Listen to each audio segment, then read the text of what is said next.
It's time for MacBreak Weekly. Holy cow, what a week it has been. The new iPhones are coming out on Friday. Jim Dalrymple joins us. He's had it for the last couple of weeks. His review, the new iPad Mini 4, Watch 2.0. A whole lot to talk about. Jim, Andy, and Rene in MacBreak Weekly are next. Stay tuned. Netcasts you love. From people you trust. This is Twit. Bandwidth for MacBreak Weekly is provided by CacheFly at CACHEFLY.com. This is MacBreak Weekly, episode 473, recorded Tuesday, September 22nd, 2015. Jason's missing sock. MacBreak Weekly is brought to you by Corning Optical Cables.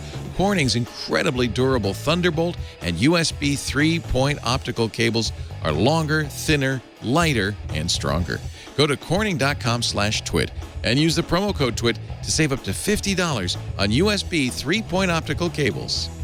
And by 99 Designs. Working with an individual graphic designer has its limitations. Choice is one. You want dozens of designs to choose from. And as little as 7 days, well, then go to 99designs.com/twit, and you'll get a $99 upgrade of services free. And by LegalZoom. If you're looking to incorporate, form an LLC, get a trademark or more, LegalZoom can help you get started the right way. LegalZoom's not a law firm, but can connect you with an independent attorney. Visit LegalZoom.com and use the offer code MBW in the referral box at checkout for your special discount. It's time for MacBreak Weekly, the show where we cover the latest news from Apple, and today is a very big day for Apple. We're 3 days away. I actually have been doing a countdown in my head. 3 days away from the final shipping day of the iPhone, unless you're in New Jersey and Pennsylvania, because the Pope is going to slow it down. You won't get it till Monday. And we have a great panel to discuss that. Lots of Apple news, including kind of stunning report from the Wall Street Journal, but we'll get to that in a second. First, hello, Andy Ihnatko from the Chicago Sun-Times. Great to have you. Great. I don't know if you can hear me. I've got the sound muted as much as I can. They're putting in a new grotto in the back. I like the old grotto, but I wanted the new grotto to face a little bit more west. I told them not to do it right now, so I can't even imagine you can hear me over this. I only hope that this box I spent a lot of money for to counteract it is working. Sounds like an Audi diesel engine behind you with the emission controls off. I'm just as mad as you. I can't believe this. But he's like the leading grotto guy in New England. He's booked like for 4 years. I know. These things happen, Andy. Also with us, Rene Ritchie from imore.com. It is dead quiet in Montreal. It is, Leo. We sent all our construction team over to the South Bay area for some reason. I don't know how that happened. Well, you know why it's quiet in Montreal? Because winter is coming. It's always coming, Leo. iPhones are coming. And finally, to the Southland we go, where Jim Dalrymple is actually getting his toes done. I don't know Are you getting a pedicure? They're trimming off the end of the beard. From the loopinsight.com. It's great to have you, Jim. And there's a lot to talk about. I really do want to talk about this really surprising report in the Wall Street Journal that Apple has given a green light to its electric car. But, well, you know what? Let's save dessert for last, because Jim has an iPhone. What do you have, a 6S Plus, 6S? Both. Oh, you lucky dude. Oh, it's not rose gold. Don't tell me it's rose gold. It is not rose gold. Oh, whew. Space gray and gold. Okay. And Rene Ritchie, I bet you somewhere in there have an iPhone lying around, new one. I do not. They make very little available to Canadians, and Jim is most of Canada, so. Jim owns the Canadian The Beard franchise. got one, though. I mean, both Jim and the Beard got one, though, so that's a big attainment for us. Yeah, the embargo lifted, I would guess, yesterday, because I started to see all the reviews. Walt Mossberg on The Verge, which is weird because Nilay Patel also had a review on The Verge to enter Mossberg has its octagon. own atmosphere and gravity well. Doesn't matter. He could be doing a buddy comedy with David Pogue. He would still get his own phones. I have one request for this community. That is, like, every review I watch was like, should you upgrade from a 6 or 6 Plus? That is not a question most normal people are asking. Very few. Like, I think 20% of people mostly have those phones. Everyone else has an older phone, and they really want some attention too, guys. Yeah. But it's not an unreasonable thing. I could make a request too. Then, if Rene is all right. allowed, Yeah. Don't be morons. And Are you who taking are you keyboard talking? away again? Who are you talking to? Reviewers. Oh, good. Okay. And what would you say is moronic? Reviewers. In what regard? I just think that it's okay to find something wrong, and sometimes there is something wrong. There's little things that happen that are bad, but to go out and just nitpick the death out of something is just, I don't think it gives people a good sense of what the product is about. Right. I heard people talking about iPhone 6s and 6 and saying, it's an okay upgrade. I don't know if they were using the same phone that I was, or if Apple punked them and gave them a 5S, or I don't know. I don't know what happened. Well, let's not worry about them because we got you. Okay. What is I mean, there's a full article on loopinsight.com, of course. Sounds like you're very happy. I am. I'm happier than what I thought I would be. Yeah, this is, of course, this is the iterative upgrade. This is the in-between upgrade. The talk of the TikTok cycle. And if you look at the 5S, they added a fingerprint reader. It wasn't a huge upgrade to the 5. This is bigger than that. As an aside, maybe it's time to stop setting expectations by tick and talk, because usually what we talk about is, does the case design look different or does it not? Because year by year, if you just look at the features, I mean, you think about how Touch ID really changed a whole lot of things and made the iPhone so much easier in so many different levels. Yeah. 3D Touch is the biggest UI change they've made to iOS, I think, practically since the beginning. And that's not a talk sort of thing. I even get the impression, talking to people at Apple, that even they are getting annoyed that people are implying that every other year is going to be a minor iPhone release. Yeah.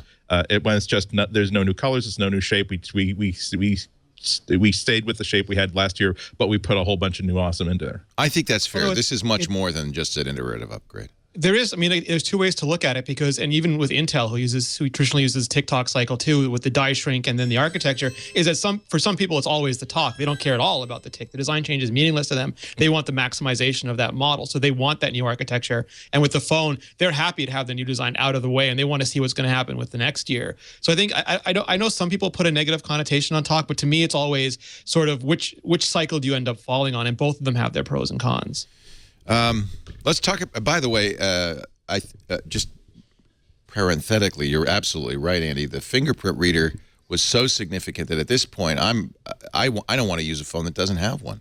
That may not be an Apple phone, but I do not want to use a phone that doesn't have a fingerprint reader. Even I extend that to the iPad. I got my first. I bought an iPad Mini early this year because my old hardware was just so out of date. I really needed it, and my goodness, every time it asked for Touch ID, I never thought that.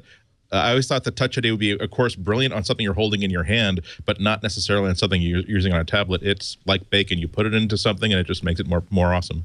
So, Jim, let's talk about 3D Touch, because I have to say, part of the reason I was a little nervous about it is I don't think it succeeds on the watch. It's not intuitive. It's not clear what's going to happen.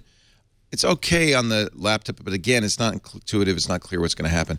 I'm gathering already from all the reviews that it really is a significant upgrade on the iPhone. Yeah, it really is. I'm trying to get myself in here. It really is a significant upgrade because it actually changes the way that you navigate on the iPhone. So if you look at how you navigate to even an email message, you go into the app, you go into the message, you decide whether you want to reply. you reply to it. You might want to mark it as unread. You go to the menu, you mark it. I mean, there's so many steps, and then all the way back out again. So with 3D Touch, when you're in the app, you just press and hold on the message, and it pops up like a little peek, and it gives you a preview of what the message is. If you decide, yes, this is something I want to deal with right now, you just slide up, and a menu comes up, and it also works in Apple Music, as you see there on the screen. When you slide up, a menu comes up from the bottom that gives you some options of things that you can do to interact with that right now. Now, if you hold on the playlist that I have on there in the screenshot, then it will pop, and that means that you've entered the application if you had have gone all the way in the old way, you would be at that page. So it's very intuitive. It gives you haptic feedback so that when you press, it's coming up because it vibrates a little bit on your thumb. So, it's interactive all the way through. And more than just a feature that, I don't know, is cool, and something that you think you might want to use, or you're going to forget about in the next month. This is something that you're going to use every day, and what's going to be annoying are the apps that don't have it, which right now is everything but Apple, right? Right, and not even all of the Apple apps have it. Oh. I mean, Pages, Numbers, Keynote, none of those apps. Or at least they don't have the quick actions. What are you guys hearing? Are developers going to jump on this, you feel? I think so, yeah. Yeah, developers are going to. I mean, I already know some that are doing it. There are some apps in beta already that are doing it. Yep. Ken K showed off the OmniFocus 3D Touch already, and Apple showed off Instagram and some others at the event, and they look really keen. Yeah, and I'm hearing a lot from developers as well. Between the iPad Pro and 3D Touch, there's a lot of companies add features that are really, really nice, and some will even add features that even make apps look better. Apple is the one that consistently creates new stuff that gets developers really creatively buzzed about what they found hard to do or implement a year ago that now seems so natural and easy for them to do. So am I wrong in thinking that this is not really the same thing as Force Touch on the wristwatch or the MacBooks? It's similar technologies. It gets implemented differently because the screen size is much larger, and you can't really do it the same way. But because you have the bigger screen, they did something really clever. And it's always, how are you going to use this new technology that matters? And they made it, and the best description I can come up with it is they made it a way to fold space and create like a little wormhole in iOS. So instead of just tapping an app and then tapping a feature, you press right through the icon and into that feature that you want to get to. Instead of tapping a list item and getting an email, tapping a data detector link and getting a map preview or web preview, you tap right through that link or that item, and you peek out at it, you preview it, then you tap a little more, and it pushes you all the way into that app. And I only spent 30 minutes with it, not like what Jim's had for 2 weeks, but it gives you that visceral feeling of there is a layers to this interface, and I can push my way right through them. I don't have to swipe and swipe and swipe and swipe and swipe sideways, swipe in, swipe back, tap, tap, tap, tap, tap. I'm just basically pushing, and the more I push, the deeper and deeper I get, and I can let go at any time and pop right back. And it makes everything, they call it an accelerator in the framework, that it makes the UI faster. And that's really the sense I got. And it's another step with continuity and extensibility that stops us having to hunt around home screens looking for widgets or apps, and just brings all that content to us right where we are. And it's a perceptive thing, but humans are perceptive, so that it becomes a very real feeling of speed. Well, and I think it's more than a feeling of speed. I think it is speed, because I deal with things a lot quicker. Mm-hmm. Something comes in, I press, I peek on it. And Leo, think of it. You get an email from Jason that says, important. And, you see that. And the first thing you do is you go to mail, and you have to open the app. Right in. You have to find it. Yep. But if you had peek, you just look, you tap on it, and it says important. I lost my sock. And you could say, well, I don't need to deal with that. Can you? I tell Leo those kinds of things all the time. So. Can you peek and pop on a notification? No. Okay. No, but that would be maybe that would be nice if you get a notification of Jason's sock mail. that if I could peek and poke on that. I'm just thinking. I mean, look. Well, no, future products, not, Leo. Yeah. Not peek and poke. Don't poke your messages. Don't poke your messages. Hey. Show title. Snap, crackle, pop. Yeah. Apple iPhone 6s Plus. I just love that this is so on trend on Android and other platforms. We're seeing the trend where we're trying to get people to not have to ever launch actual apps. Don't interact with an app, interact with a feature within that app. And a great operating system will give you different opportunities to drill down right into that feature. So you don't have to open up Evernote to expose a button for creating a note. You can just 3D touch and drill down into just create a brand new note and then let me back into my life. So these are some of the things that I had been missing from the iPhone that it's really exciting to see it come to this. Phil Libman, when he was still at Evernote, we did a triangulation with him. And he said, because he says, my job is to think about the future, about trends. And he said, we're headed to a post-application future. And I went, what?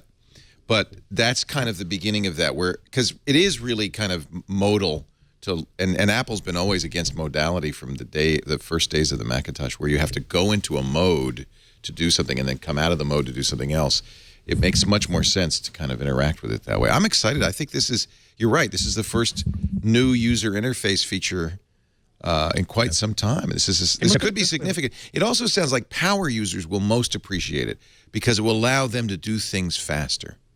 But look at it this way too, Leo. Like for a while we had websites, and then now we have web services. So you don't necessarily have to go to a website. There's APIs like the Twit website. You don't need the web anymore. You can just go right to those APIs within apps and do a lot of things. We used to have apps, which are these big lumpy binaries, but thanks again to things like continuity, things like extensibility, and the Android versions of those, you unbundle those things, and those features and those functions can be surfaced anywhere.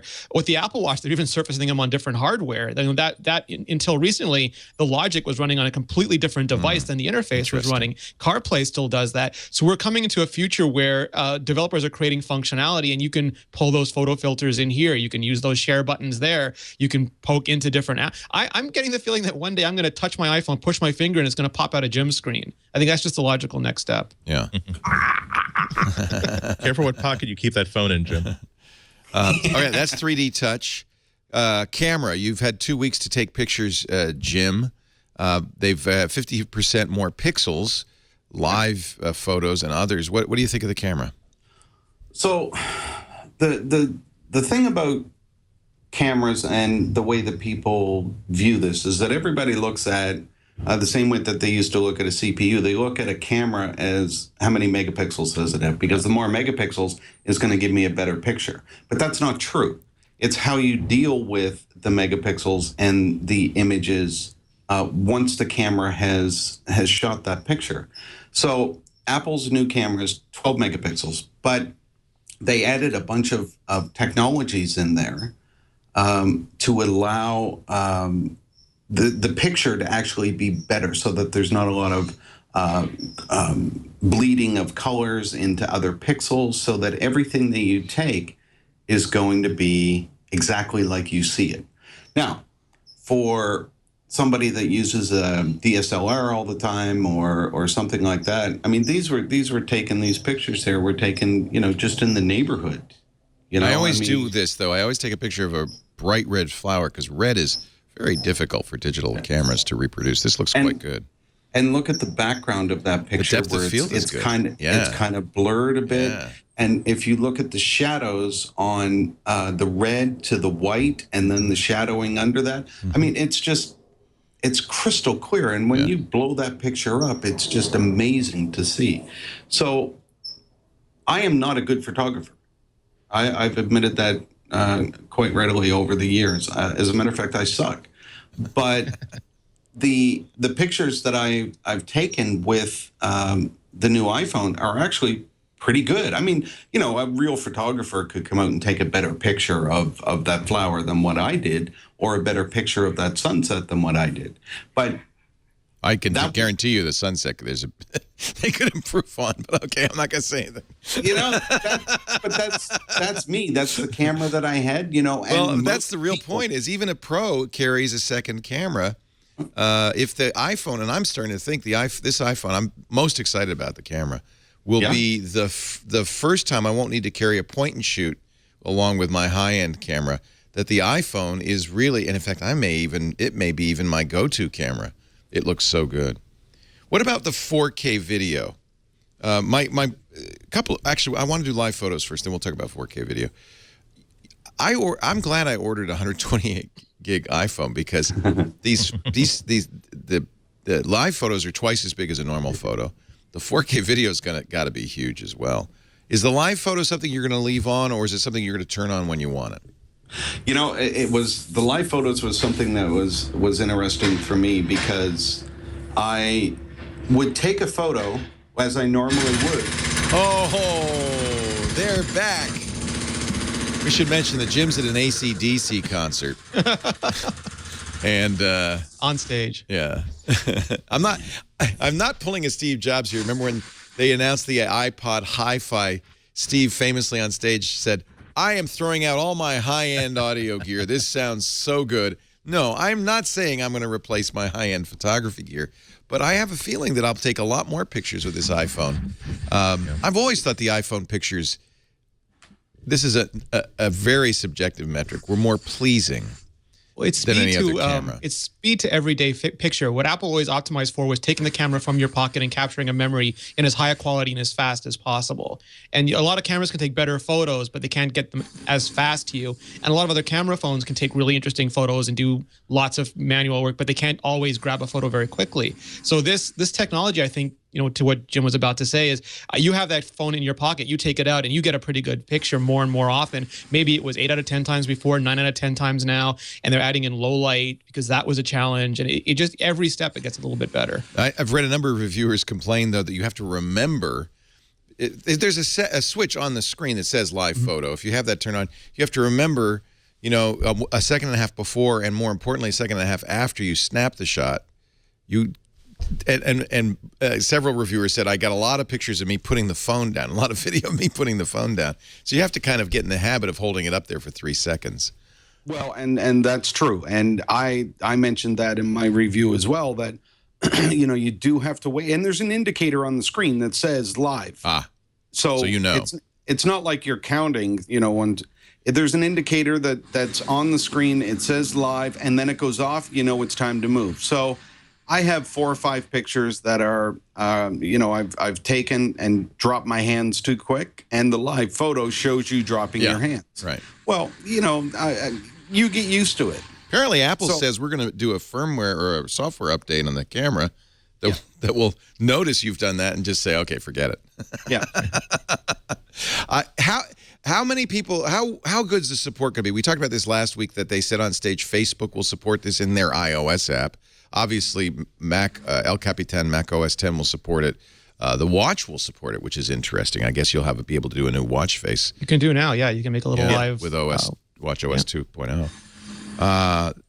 Do you think we'll see it become a standard? No, it's not going to become a standard. There's an API, Leo. So, and the nice thing about iOS, the way that Apple makes the software stack is it becomes almost trivial to add some of these features. So if you can add the proper code to support it, and it makes sense for you. And you're on an iOS device, yeah. Yeah, but even if you're not on an iOS device, adding that sort of stuff, like very few people do the abstracted code where there's one code base for both their iPhone and Android device. And they can very easily add it to iPhone, and it becomes something that gets them featured, it gets them noticed, or gets them press, or gets them good feelings. I'd love to see Instagram support it, for instance. I believe they're going. Especially cross-platform. Well, it's a Facebook company.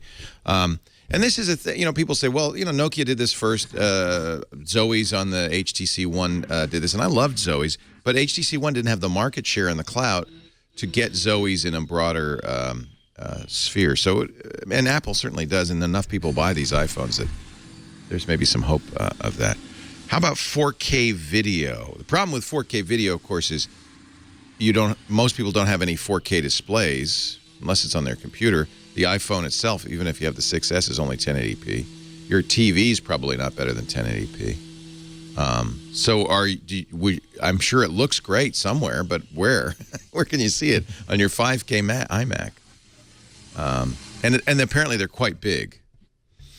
Yeah, it's off by default too. You have to go and toggle it on so that if you're just casual user and you're not going to have to worry about it. You have to be someone who really wants 4K. Is there a 1080p 60 frame setting? Yes. That would probably be the setting to use most of the time. They're still bigger, but if you really want that clarity, I think for most people, 1080p, 30 frames per second. Even that's sufficient. Yeah. Yeah. And remember, it's not just about shooting 4K video and then looking at it on a 4K display. I think what I feel like would be a really Apple move to do is to use that just as a really big pile of data that the user collected, so that a new version of iMovie can do really interesting camera moves and basically cut a standard high definition video from that, but be able to basically, here are the two people at the birthday party, and cut from here to here to here to here to here to here, do a zoom in, do things like a digital zoom that you can't do with a traditional camera. Amazingly, you can use iMovie on your 4K video and have two different 4K streams and edit it. 3 on the iPad Pro. They talked about the iPad Pro about that. Mind-boggling. I mean, you know, for years I'd go to NAB and the whole story was, well, we could shoot 4K video, but we don't really have a workflow for 4K video. And this is on heavy-duty workstation machines. That A9 must be a hell of a processor. We tried a 4K podcast 2 years ago, and it took us, I think, a day to. It's impossible to edit it. Yeah. And then the front-facing camera. Again, this is an example of a lot of people have done selfie cameras. In fact, that was briefly a trend last 6 months ago. Things change in the Android world. To have a great selfie camera. In fact, the Moto X has a flash on the front. Apple's doing something even more interesting. They're using the display as I hate to call it a flash, as a brightener. How does that work? Does it flash? Yeah, it's got a special chip that will make it 3 times as bright, so it just lights you up. Briefly, or like yeah. And so when you go to take a picture from the front camera, it recognizes that you're going to do that. It senses what the ambient light is around you, and then it will flash the screen appropriately to make sure that the picture is viewable. I think this is going to be really interesting. Does it do True Tone on the screen? Yes. It does. So that's the mixing of light, matching of light to the temperature of the surroundings. Right. So instead of having a big white flash in your face, you know what, Jim? We're going to do it at the AC/DC concert. You and me. I was going to say, the one bad point about Jim's review is there weren't enough beardies in it. I'm going to grow a beard by then. It's only 2 days off, but I will. You know, between my squirrels and Jim's beard, I think that Apple's going to start optimizing for like gray and black fur for the camera. Just like they could Volkswagen the whole results. Okay, we've done 3D touch. We've talked about the camera. How's battery life been on both the 6S and the 6S Plus, Jim? For me, it's been about what it was before. You know, I didn't notice a big difference one way or the other. To be honest, and when I say same as it was before, that's unplug it in the morning, and it just lasts all day long until I go to bed. So I have to say that's the single, for me as an Android user considering switching to iOS again, switching back to the iPhone, that is actually the single thing that no Android phone seems to be able to do. Yep. And if I can get a phone that will just last all day, that's a big selling point. I often say nice things about Android on this show, so let me make sure that I also jump in when there's something I absolutely despise about it. I have the new Moto 360 watch. Oh, you got yours. Mine comes later. Yeah, this month. And so now I'm in sort of like a dual OS hell where I have to keep this. I have to keep my iOS phone for iOS 9 and Apple Watch, and so I've got that tethered via Wi-Fi with my Nexus 5 phone to support this watch. Oh yeah. And it's like the Nexus 5. It reminds me. It was and is my daily Android carry. It's the phone that I own, not the one that's like on loan for 30, 60 days. And it's like, I said this to the phone. I was so annoyed with it. Like yesterday, like I took you off the charger at 11 a.m. today, and I had done nothing with you. You take no phone calls. Occasionally, you communicate with this. It is now 6 hours later, and you are dead screen. Not just battery low. You are dead screen. I do not understand how that happens. Yeah. Look at your cousin.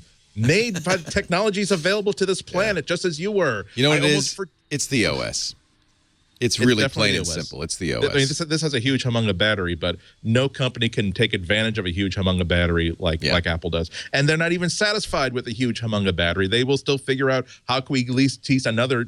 It's like a victory lap. It's like there's no. It's like a high school football with no slaughter rule, saying, you know what, we want to beat you guys by 100 points, not just 50 points. So we're going to keep our starters in the game. To Apple's credit, they seem to understand what people are looking for, and that really. Except for one thing, price. This is a damn expensive phone, and it's not more expensive than it was, but as competitive phones get less and less expensive, that high price tag. And by the way, I think we've all agreed no one should buy the $650 16-gigabyte phone, right? If you're like a purchaser for enterprise or for education, if you know that you're one of the generation that only ever streams and never downloads anything, like it's almost like you used to say if you were going to get 128 gigabytes, you knew it and no one had to explain to you why. Now it's almost the reverse. If you're going to get 16 gigabytes, it's because you've made an informed decision that your entire workforce or you as a person are only using it for certain tasks that don't require anything. I guarantee you, though, that's somebody buying a phone for somebody else to use. Yeah. Right? That's punishment. That's punishment. That's the gift bag size. 16 gigabytes. Well, again, like my mom is going to get this. Like my mom only uses 8 gigabytes on her current phone, and George's husband only uses 9 gigabytes on his current phone, and both of them decided that they're not going to spend any more to get any more because they just don't need it. So all right, they well, know, fair. though. I mean, that's not that they bought it thinking that that's all. They've used it for a year and know what their usage is now, so it's an informed decision. Actually, I was listening to. Which podcast was it? It was Marco and John Siracusa. So I guess it was Marco's podcast. Yeah, ATP. ATP. And they were talking about a study, which I haven't been able to find, by an Apple developer that said that most of his customers, you had 16 gigs. _ David Smith. And then he said, of those people, most of them had less than a gig free. Yeah. But he also pointed out that people with 64 gigs, which is the next step up, almost always had plenty free. Like, nobody probably needs more than 64 gigs. It's a bad line, but I'm hoping that the new Apple purchasing plans and things like it will make it inexpensive. Like, because still now $100 is a big difference up front in a price, but if it's between $28 and $29 or $28 and $30 a month, human brains are remarkable rationalization engines, and they'll go, for an extra $1 a month, like it doesn't look like $100 anymore, so maybe they'll just be inclined to get it. And the other thing, and I kind of realized this, and I think this is true not just for me spending the company's money for review units, but really for a lot of people, this device is now the most important computer in your life, and you should have a beast. There's no reason to underpower it. You should get the most you can because it's the most important computer in your life. That's the name of my iPhone 6 Plus, Leo, Beast. I'm so excited. I mean, about this. I agree with you. I mean, I really, especially, it's just the fact that this is a sealed device that you cannot expand in any way, shape, or form ever. And it's not a question. 15 gigabytes is not a problem. It's when you have 16.4 gigabytes of data, that's when this thing starts to become the biggest pain in the butt that you've ever had. And you really wish that you or your department had found an extra piddling $100 to spend on just another 16 gigs. And 64 is actually quite a bit more. And 64 is plenty. You $100 more, you get 4 times more memory. And I think 64 is plenty. Yeah, I kind of wish Apple would make a separate SKU for the 16 the way they used to do for the educational Macs. Yeah, just so that you had a visual cue that this was something different. Yeah. When I maxed it out, and by the way, I'm getting pink. Me too. It's the only acceptable color. color. For $1,000 with tax. Yeah, and think of it in terms of you can either have an iPad Pro with a pencil, or you can have this little pocket phone. I know. There's no like direct equivalency between you're paying per square inch, but it's still such a disconnect when you're thinking, I know how important my phone is. I know that I'm going to be interacting with so much, but it's if I could put another 2 gigs of RAM in it, I'd pay $200.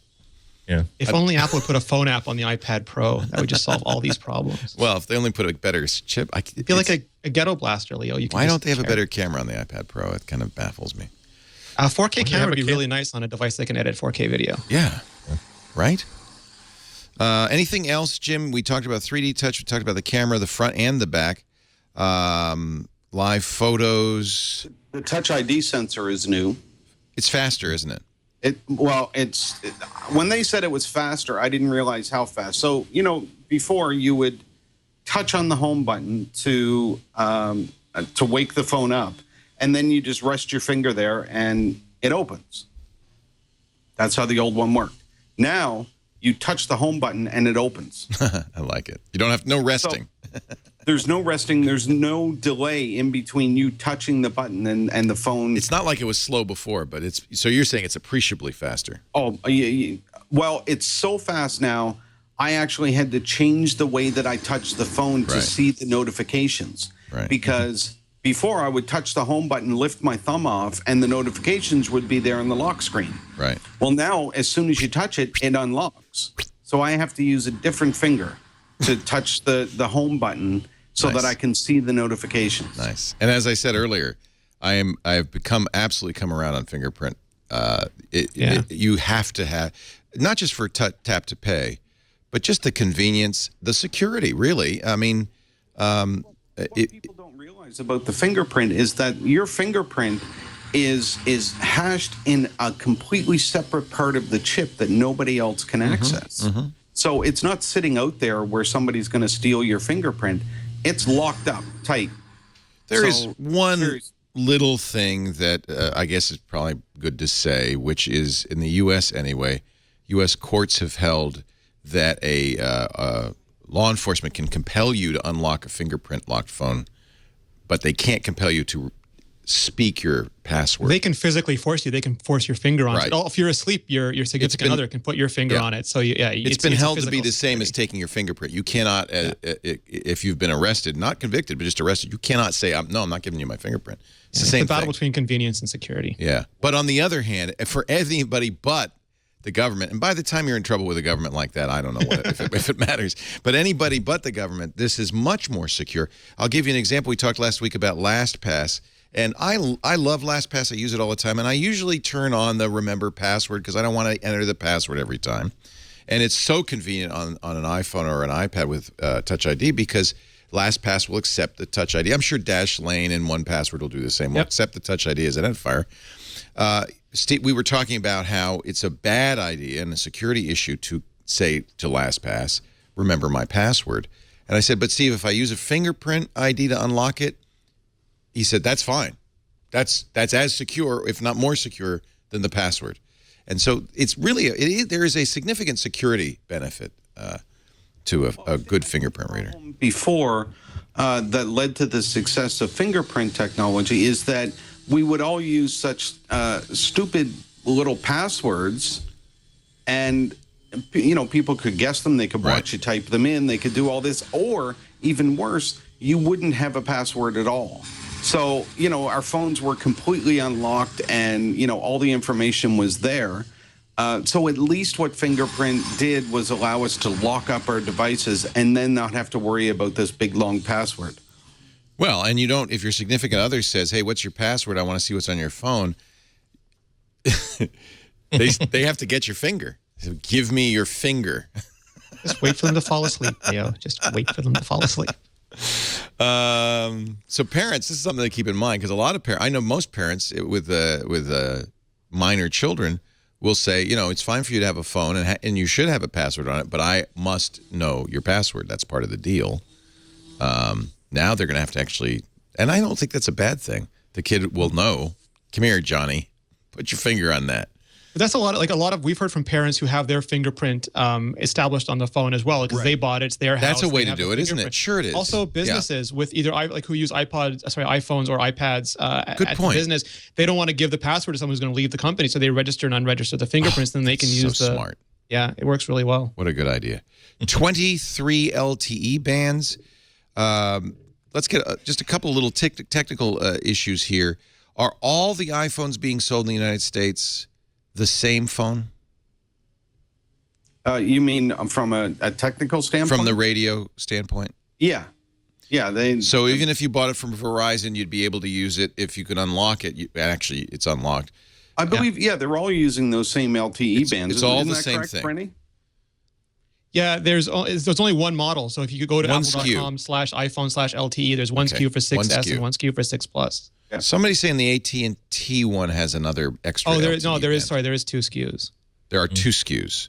Yeah. But that's only for, that would be, but you know what? You don't, it's not like it won't work on AT&T. You just won't get that extra band. They have 23 bands across, and the thing is that radios really are, like, people call them a strange, like as much magic as science, and it really is, because all these things are not that compatible. You add one and it interferes with the other one. So there's several models, and each one of them has as many bands as they can manage to put together at any one time. And if you look at this list, they'll give you you go to apple.com/iPhone/LTE. They have all of this put down here, and it might be that some need this band and some need that band, and those bands are so close together that they have to physically separate them. But the list of bands that each model supports is getting incredibly long. Yeah. And if I travel, this will presumably work almost anywhere I go, even China. So it depends on what, and by work, I mean, I take a Rogers phone to AT&T in the US and it works, but it drains the battery because they use towers and signals and everything a little bit differently. So there is a lot of cross compatibility, but it'll always vary. And there's, I don't know, I'm not Sasha Sagan and not Brian Klug. I don't know enough about how China and other countries do their LTE, but there's several standards. But Apple is doing everything they can to make it as international as possible. Single SKU. And There's also big news. There's also big news for people who are on T-Mobile. Because the iPhone 6 lacked coverage for band 12. So if you are in a part of the country where really that's the only band coverage band you can get, that's it for your iPhone. So the iPhone 6S's both support that. And so again, it's limited to people who are on T-Mobile, but there are a lot of. I'm looking back at the support communities of people who are annoyed. No, 700 the 700 megahertz band is very important, and there's one in Japan they added as well that a lot of people had wanted. I have to say, in the United States anyway, an iPhone 6S Plus on T-Mobile is as close to phone nirvana as you can get, in my opinion.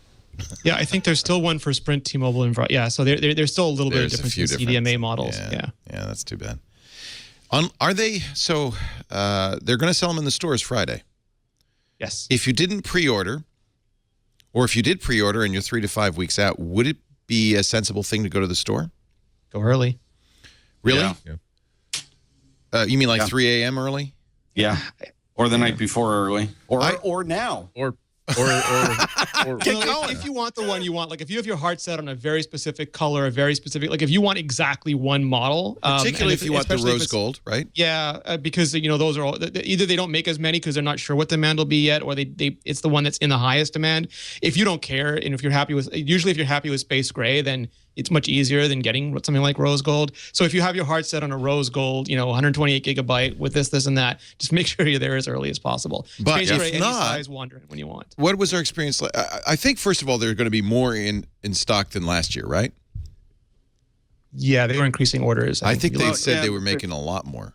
They're trying. They always try to make sure that there's enough. And well, yeah, company wants to have a customer in the store that wants to plunk down some cash and not be able to sell it.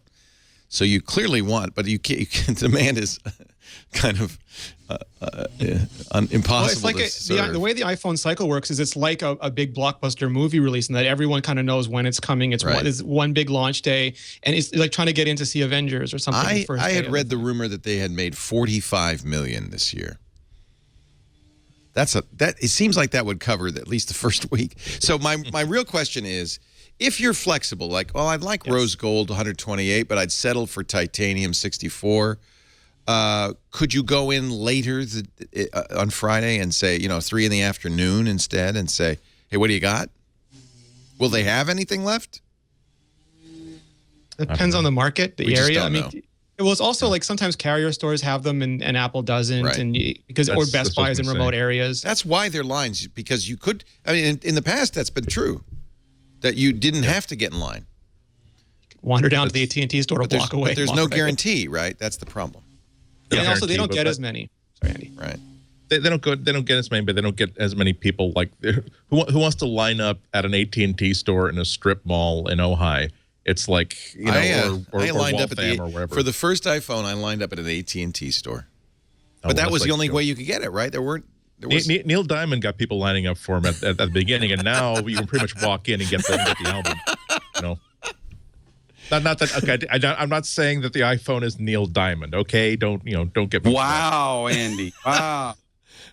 No. You see, I walked back on that immediately, without prompting either. I would go see. I would be as excited to see a Neil Diamond concert as I am to see an AC/DC concert. Yeah. I am a Sid. You are To know the sun, I'm there. I am the moon. You are the words. I am the song. Play me. See, I'm a Neil Diamond fan. I am too. I've seen Neil Diamond in concert.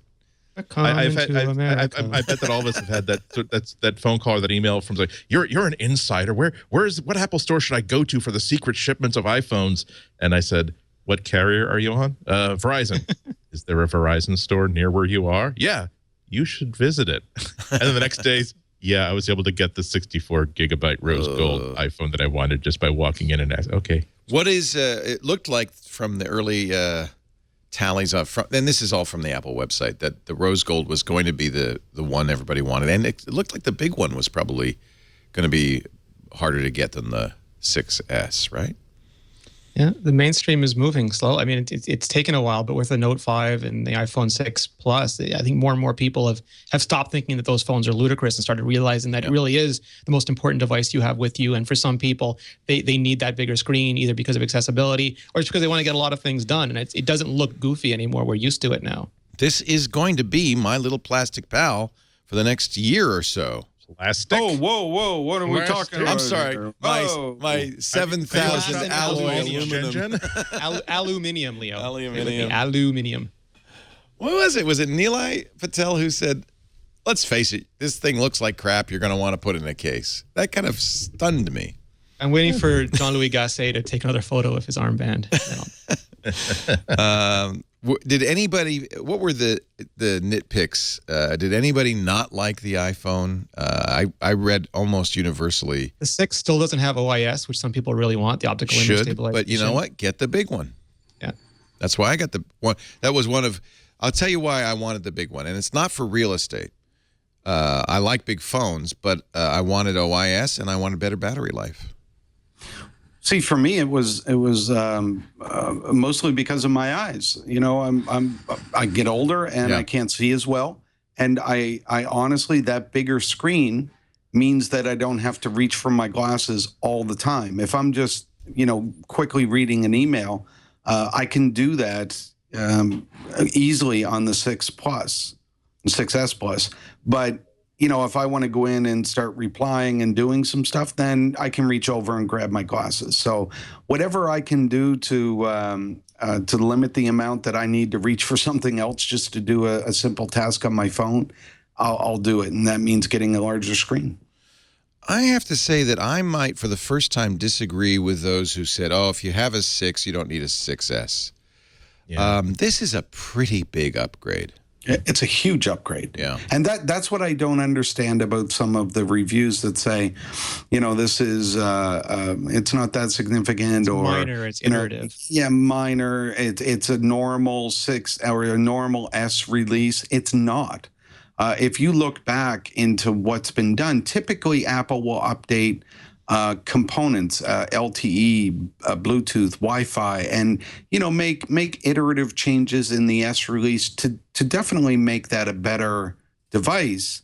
But these changes are significant. I mean, you would expect to see changes like this, in a whole new a numbered release. So they did a lot of work with this one. And the times have changed a little bit. People still, I know many of you are still stuck with 2-year cycles and early termination fees. But that's shifting, especially with the monthly plans that all the carriers and Apple now are offering. I would say that almost on a spiritual level, if your 1-year-old phone that you've paid $1,000 for is still working great, maybe it's okay to wait a year and not have the latest thing. I agree. It's because you realize that for me, the star feature is 3D touch. Yeah. And it's going to take a while for all the apps to really catch up with it. So it's not like it's going to be a critical feature outside of the Apple apps for the next couple of months. And it's not like you can't do without it. Again, if it's your money, spend it however you'd like. But I think that a lot of people seem to be on sort of the automatic plan that if a new phone is available to me, either because I'm off contract or because there's been a new release, then I must have that new phone. And I don't want to be responsible for people just saying, well, if I can buy the new phone, I should have it. Well, who let Andy on the show anyway? He's spiritual. No, he's a spiritual leader. He's a guru. I actually agree with Andy that there are people that will say that you have to upgrade because of this feature or that feature. It is going to take developers a little bit to come out and upgrade their apps. And once you start using something like that, like 3D Touch, you'll want it in every app. I know this because I've been trying other apps. So, but. Yeah, I mean, if you're locked into something, it's difficult to justify spending money and then losing money on a 1-year purchase, which is what I think Andy's getting at. That's a difficult thing. Yeah, that too. But I'm sorry, I didn't want to interrupt you. No. Oh, but I just think about my own experiences. Like the best consumer thing I've bought in the past 5 years has been my Olympus OMD EM1, and it's because for the 3 years straight I was dissatisfied with the SLR that I had, and I had the money put away. It was like almost practically in an envelope taped to the bottom of my desk. The money was already budgeted and there, and I came so close to buying a new camera 2 years in a row because I just didn't like the old one, even though I didn't see a new one that really got me excited. And then when I absolutely fell in love with this camera, I had waited 3 years. The technology was 3 years more, but I also had that sort of emotional and also the rational connection to it. Just like to make myself look pathetic, I keep mentioning that I was one of the people who bought like the 3rd generation iPad, the Retina that has practically no memory and can't really play games just because you wanted Touch ID.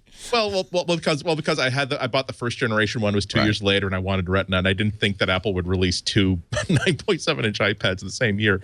And so for the past 2 or 3 years, I'm thinking, man, I use my iPad so much, I use it as a laptop, I should replace it with a new one. And I saw the iPad Air, great, that's really great. Okay, but it's nice, but it's not. Oh, great, the iPad Air 2, it's even faster and has touch. Okay, I mean, I could, and now that I waited 2 years, I am in love with the concept of the iPad Pro, a device that I still have not even touched, and I can't spend that money fast enough. And it's not. I keep asking myself, and this is the advice I like to try to give people: try to know what problem will this new thing solve, or what opportunity will it create. And because I've waited a couple of years to get the iPad Pro, it is solving a long list of problems and creating a great list of opportunities that neither of the previous iPads could do. So that's why I say, if you don't have a compelling reason, if a piece of technology does not get the hairs at the back of your neck standing up, and Apple can make technology exactly like that, don't not get it, but at least realize that not getting it is a possibility. You guys all think you're talking to normal people, but anybody who listens to this show they've already bought it. Exactly. They're ordering because we were talking about the iPhone 6S. This is not a show for people who are sensible in their spending and think about it. And we're not your enablers. Thank you for buying our sponsors' merchandise, but we're not going to enable you. This is a show for people who want everything new and exciting and now. And and if we're not pushing you into it if you don't want to spend the money. Of course not. But you're our people. Do it. Go ahead. Enjoy. Let's take a break. You deserve it. There's so much to talk about today. I don't know how we're going to get it all in. I'm so glad that you're here, Jim Dalrymple, because you actually, were one of the handful of people who got to have had for 2 weeks these new iPhones and give us a real world review of it. So I appreciate your being here. Leo, I can't wait to meet you and Lisa. We're going to have fun. On Friday night. We are going to have a blast. Bong. Bong. The construction workers seem to be gone. So. It's lunchtime in New England. Now they're too drunk to operate heavy machinery. They took Ambien, and they're reading the label. And their Adderall dealer came in. Or Jim took care of them during one of the... Let's take a break and talk about fiber optic cables. You know the name Corning, of course. Corning's glass is what makes your smartphone smarter. It makes it more stable. But Corning is also very well known in the data industry for fiber optic cables. They are really doing amazing stuff with the new generation of cables. Now, they're making cables available, Thunderbolt and USB 3 cables, that will blow your mind. We're talking data rates for Thunderbolt of 20 gigabits per second, USB 3, 5 gigabits per second. No other cable comes even close. These are not copper. These are optical. And what's interesting about them is they've put in the ends of the cables converters, because, of course, it is copper that's going in, but the cable themselves have a circuitry that convert the incoming signal, the bits coming in through the copper, into light, laser light. And then they use the fiber optic cable. They're thin, they're flexible, and they go a lot farther. But something a lot of people, in fact, when we first put in fiber optics for our storage area network here in the studio, the engineer said, don't step on it, don't bend it, don't do, but I got to show you these new cables. Corning, once again, is doing amazing stuff with glass. This is a laser. Fires a little blinking red light. I'm going to put the fiber optic cable end into that, and you can see that it is transmitting down the cable. But watch this. In the past, you could not do this. I'm going to tie it in a bow. This is, watch this. Now this one, I don't know. Every time I do this, I go, what? I'm going to crimp this cable, crimp it enough to jam them into these little holes here. This new cable technology exclusively from Corning means that fiber optic cables are much more robust than ever before. This is not something you would ever do with the cables we have downstairs from a few years ago. But now, these cables are robust enough to be used in your home, to be used in tough applications. And let's see, is it still blinking? Yeah, that's kind of amazing. The light is still, despite the crimping, the bow, this is great stuff. They figured out how to make their USB and Thunderbolt cables super strong, super flexible, and transmitting at top speed. Corning optical cables, 60 meters, that's 200 feet for Thunderbolt. Don't try that with a copper cable. 50 meters, 165 feet for USB 3. Declutter, move peripherals into another room, improve productivity, increase security. Somebody called us on Saturday on the new screensaver, said, I have a fire safe and I want to put my network attached storage in there. It has a little cable run. And I said, well, you should get these. You got to get these cables. They're 80% lighter than copper cables. They're so thin, so flexible, 50% thinner. Now, they're a little more expensive, but you're getting the best. Take advantage of a special deal. Get $30 off the 30-meter. What? $30 and $50 off the 50-meter USB 3 cables. And there's no limit. You can buy as many as you want, so stock up. I bought a ton of them for the house. Corning.com/twit. Corning.com/twit. Do use the offer code TWIT at checkout. They are amazing, these cables. We're upgrading the whole, all the infrastructure. So reliable. And it takes a bending, and it keeps on sending. I'm going to coin that new phrase. Look at that. Can you see it's still blinking? Now I have to untie this mess I've made. Corning.com/twit. Use the promo code TWIT.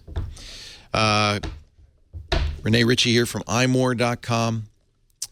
Andy Ihnatko from the Chicago Sun-Times. Jim Dalrymple from his backyard, where it's nice and quiet.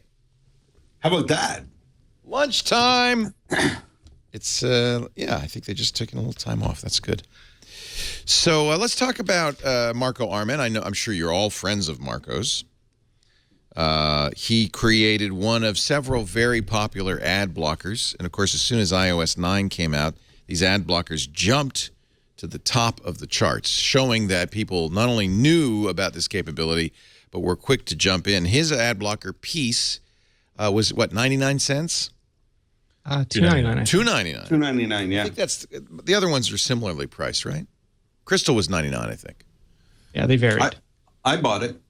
Well, everybody loves Marco. Marco's a great developer. He did Instapaper. He did Overcast. He's a very considerate developer. He thinks deeply about this kind of stuff. Yes, and his UI is going to be great. Now, this was actually, a piece was based on something he just cobbled together for himself. And he uses the Ghostery database. Ghostery is a really excellent plugin for Chrome that we've recommended before. I presume they have Firefox and other, but it's for the desktop. And the Ghostery database, as you know, all these blockers were kind of the same way. They create blacklists. sites or URLs or IP addresses that are just blocked. And that's how they block ads. You can't get the ad from the ad server. You don't see it. Unfortunately, his ad blocker used the Ghost Tree database, which blocked, among other things, ads from the deck. It was indiscriminate. Well, it's not indiscriminate. It's all ad servers. Yep. That's an ad blocker. But there's a little hitch in the get along there because Marco.org uses ads from the deck, as does Daring Fireball. And the loop. And the loop.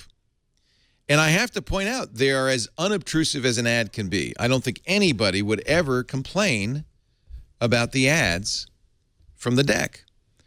You're not seeing them right now because I've got an ad blocker on. So, Wow.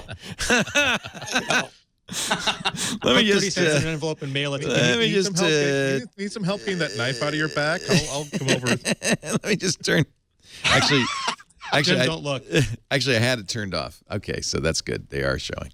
And, I mean, look, there's the ad. Field Notes brand, limited edition for fall from Shenandoah, ads via the deck. That is not a jumping, punch the monkey, annoying ad. It's not going to give you malware because there's no flash. It's a very simple graphic. That is as good as an ad can be on the internet. And there is no tracking. There's not even any tracking. No tracking. Nevertheless, Ghost Tree blocks it. And Marco felt, well, it's kind of a conflict of interest if I took that one thing out of the Ghost Tree database. So he decided, I think ethically and probably rightly, to leave it in. And then after 3 days, he wrote a blog post at marco.org saying, I'm winning a war I don't want to fight. He was the #1 ad blocker, and he pulled it. The #1 app of all time, on iTunes, the iTunes store, and he pulled it. Knowing that no matter what he did at that point, he's going to get heat. Either Gruber and Dalrymple are going to come over and break his knees, or did you notice, by the way, have you noticed a drop in revenue or a drop in hits from these ad blockers?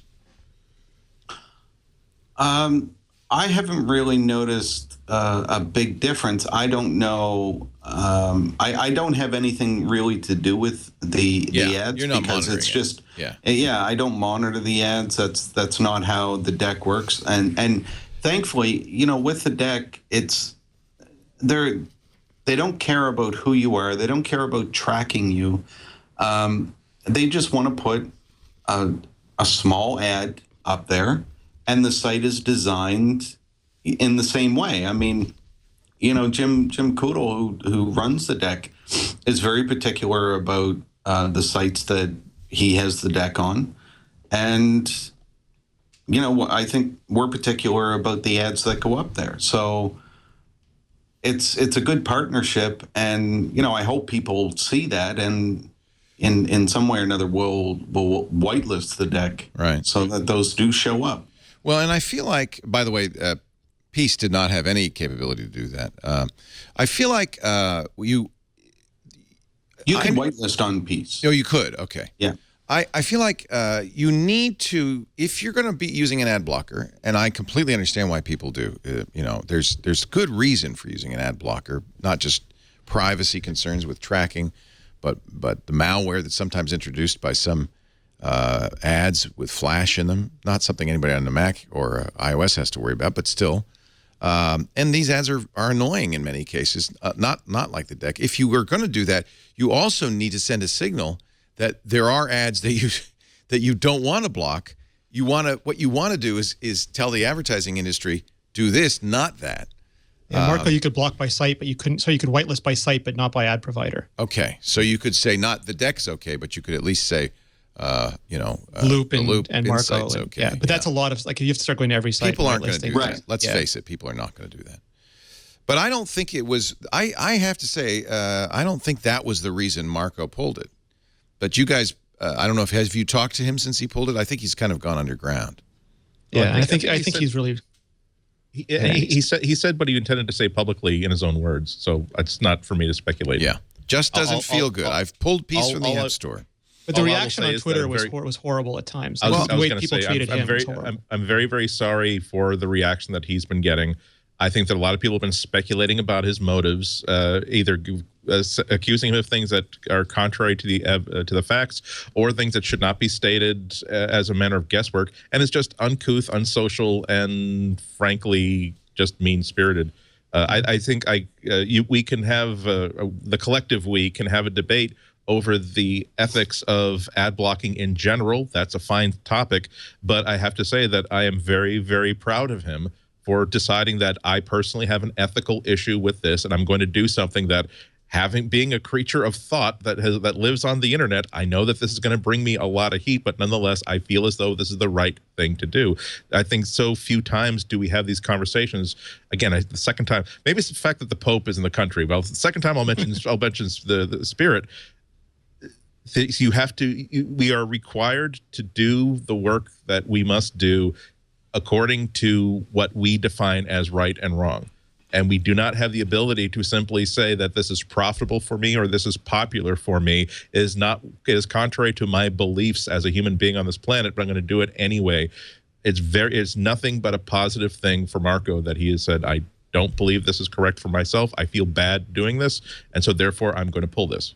He also, in his blog post, said, I suggest you use Ghostery on the desktop, and he linked to Purify and Crystal, to iOS solutions on your iPhone and your iPad. So he's not saying don't use an ad blocker. He's just saying, I don't want to be the guy who's doing it. It's the personal pronoun is the most important thing of the stuff that he's been saying. He's saying, I'm the person who has to shave my face every day in the mirror. I'm the guy who gets to look at myself, and you have to be happy with the decisions that person has made. And he did say, I know this is going to be immensely unpopular and subject me to a torrent of unpleasantness.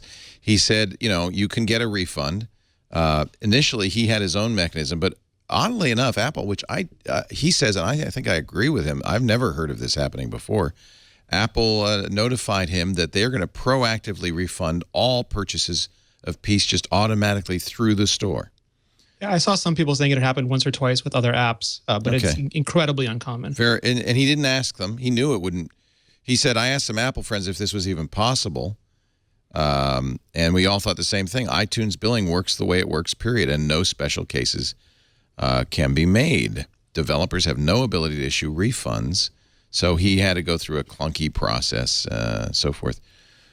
He says the regular system has refunded 13,000 people as of his blog post, which was a couple of days ago. So I think it's interesting. Apple's obviously paying attention and decided that the refund should be made. Nevertheless, they are enabling ad blockers on iOS. You can defend Apple if you want on this. I'll just throw this out there. It looks to the outside world and to me that Apple, in supporting ad blocking on Safari, is kind of pushing people to use it in apps which have iAds on them or some other ad network on them, and Apple will get a cut of. The ad blocking does not block ads in apps, and Apple sells ads in apps. And in fact, I've already seen, I think, in my opinion, a smoking gun. Wired had a front page article a couple of days ago that said, you can't read this on the web until Tuesday. But if you'd like to read it now, use the News app on iOS. And I don't know if Apple talked them into that or what the deal was, but to me, that is the consequence of this. And it doesn't make Apple look good. It makes Apple look greedy. I think the only danger, though, is saying that is talking about Apple as one entity. Like, my understanding is that there are people on the Safari team who have historically not liked tracking, and they've tried to do everything they can over the course of many generations to minimize the ability to track you on the web, from do not follow to the MAC address. There's just a history of technologies, and this was someone's idea. And Apple marketing does push down ideas, but Apple engineers can submit ideas too, and they can get approved. And this was one of the ideas that got submitted. And there's also people in the news team who want to do the best they can for news products, so they're busy making deals to feature content. And Apple has done things like remove the UDID ability to track between applications. And iAd, even in ads, I mean, even inside apps, I think AdMob and others are still way bigger providers than them. So to me, this smelt initially, like, I know ad blockers was the big talk, but this was a content blocker. They were very clear it's a content blocker. And you don't have to block ads. You can block just tracking scripts. You can block web fonts. You can block images and movies. And I think the Safari team, and I don't want to speak for them, but I get the sense that the Safari team got tired of people complaining about the performance. This is a team that was built from the start to consider performance to be sacrosanct. Like they had zero regression as their policy. They take enormous pride in rendering the web as fast as possible. And because of things out of their control, they were getting a bad reputation. Prominent, I'm not going to mention any names, but prominent websites were publishing articles saying mobile Safari sucks. And when you remove the and when you remove the ads, mobile Safari flies. It flies. It is so fast. And I think that at the end of the day, yes, this technology can be used for blocking ads, and that's the obvious way to use it. And anybody and everybody knows that. But at the end of the day, it is now indisputable where the source of mobile congestion is on the web, and this sort of forces everybody to improve their game. And if there are ways of making this better, this sort of enables that technology. It's like they stopped Flash inside Safari, and they stopped UDID trackers. And it is within the history of Apple's development process this sort of thing comes out. But I'm sure, as Jim will say, and Gruber will say, and Marco will say, there are good ads, and the problem with ad blockers is just they block indiscriminately. Well, they don't block native ads or Gruber's RSS ads or things like that. We can actually have Jim see what he would say. Yeah. Well, I'm asking. Jim? Sorry. Well, no, I think that the problem that we're trying to deal with here is not dealing with ads, but dealing with garbage, dealing with bad ads. And we've been dealing with bad ads for so long, and so many sites have them, that, when somebody says, well, here's a content blocker that you can use to disable this stuff and make the web blazingly fast as it should be, then of course we're going to jump all over it. That only makes sense, and I understand that. But there are some people and some sites, and I mentioned Jim Koodle from the deck. That's one company that is trying to get away from the bad ads, and then you have some sites like Gruber and Marco and Jason Snell and me that use the deck. We don't care about tracking. Jim doesn't care about tracking. I would like to see those ones exempt from that. But, Leo, you said it earlier, people are not going to go through and start whitelisting all of those sites. It's just not going to happen. So we all get punished because of sites that, just crush the web with all of the stuff that they have. So, it is unfortunate. But that's where we are. You're also going to see sites. Look, we've been there before, as you say. Pop-ups were a horrific problem on the web. They were almost all ads. Every browser implemented pop-up blockers. It was just, and there wasn't even any discussion about it. They just said, Leo, I heard the best story. Don Melton, we recorded his show a couple of days ago, and I'll have it up soon, but he told the story of how they got pop-up blockers into Safari. And it wasn't what I expected at all. It was Steve Jobs giving a preview to Walt Mossberg, who said, can't you do anything about these pop-ups? And he's like, hold on a second, Don, can you do anything about these pop-ups? And Don's like, boss, we got a ship. Don, can you do anything about these pop-ups? All right, boss. Nice. Thank you, Walt Mossberg. Yep. I noticed that Jason, I just turned on the blocker on 6 Colors, that Jason is doing, this is a first-party ad and will never get blocked by an ad blocker. But that's because probably he sold that directly to pCalc. Correct. And what pCalc is not going to get is impressions. Now, pCalc probably doesn't care. That's a relationship between Jason and the developer. But most people can't do that. Most people use ad networks, and ad networks are never going to be first party. And those advertisers want at least, that's how they get billed. They want impressions at least. And some people are talking about using CNAMEs to make them appear like first parties, and some people are putting JavaScript buttons to let you see the rest of the article. And they've been doing it just to be clear, this isn't new. There's been people who've been trying to fight content blockers or ad blockers on PCs for years. So they've got all these technologies. They'll do things like make a JavaScript button that says read more. And if you're blocking JavaScript, you can't physically hit that button. So you have to turn off your content blocker and load all that stuff up just to be able to read the rest of the article. And some people are putting up intercepts saying, please take off your content blocker. And we talked about last time, someone's trying to make Comic Sans automatic if you're blocking content. I wish they'd done that. Here I am on Fark.com. We interviewed Drew Curtis, the founder of Fark, who is running for Kentucky governor. We interviewed him yesterday on Triangulation. And because I have an ad blocker, I get a little bar at the top that says, Fark feeds our squirrel with revenue from ads. Could you consider signing up for Total Fark? They offer a paid ad-free experience. And you see this if you're running an ad blocker. CNET, you showed Jim how CNET handles it with videos, right? Yeah. Dave Mark posted that the other day where they were saying they popped up a thing in the video and said, we noticed that you have an ad blocker on. If you want to watch this video, turn off the ad blocker and reload the page. Right. Yeah. That's why. I'm sorry. But when we posted that, the feedback from people on Twitter was, "I'll just go somewhere else." Right. It wasn't. Oh, okay, I'll turn off the ad blocker. But a lot of that, I think, has to do with the site itself. I mean, CNET used to be the big news site. I think a lot of people have fallen out of love with CNET.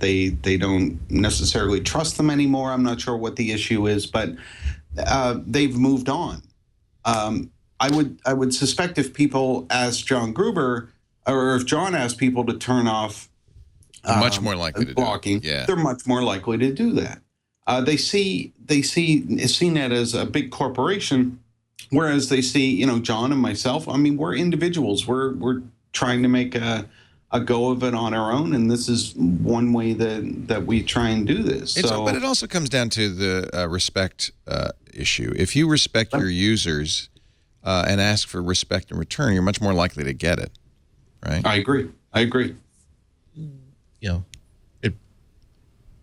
We should hope for an ideal version of the universe. Sometimes that pays off, and sometimes that doesn't. I feel as though this is just a simple case of, I think everybody should have the right to control what happens on their own computers, especially where the web is concerned.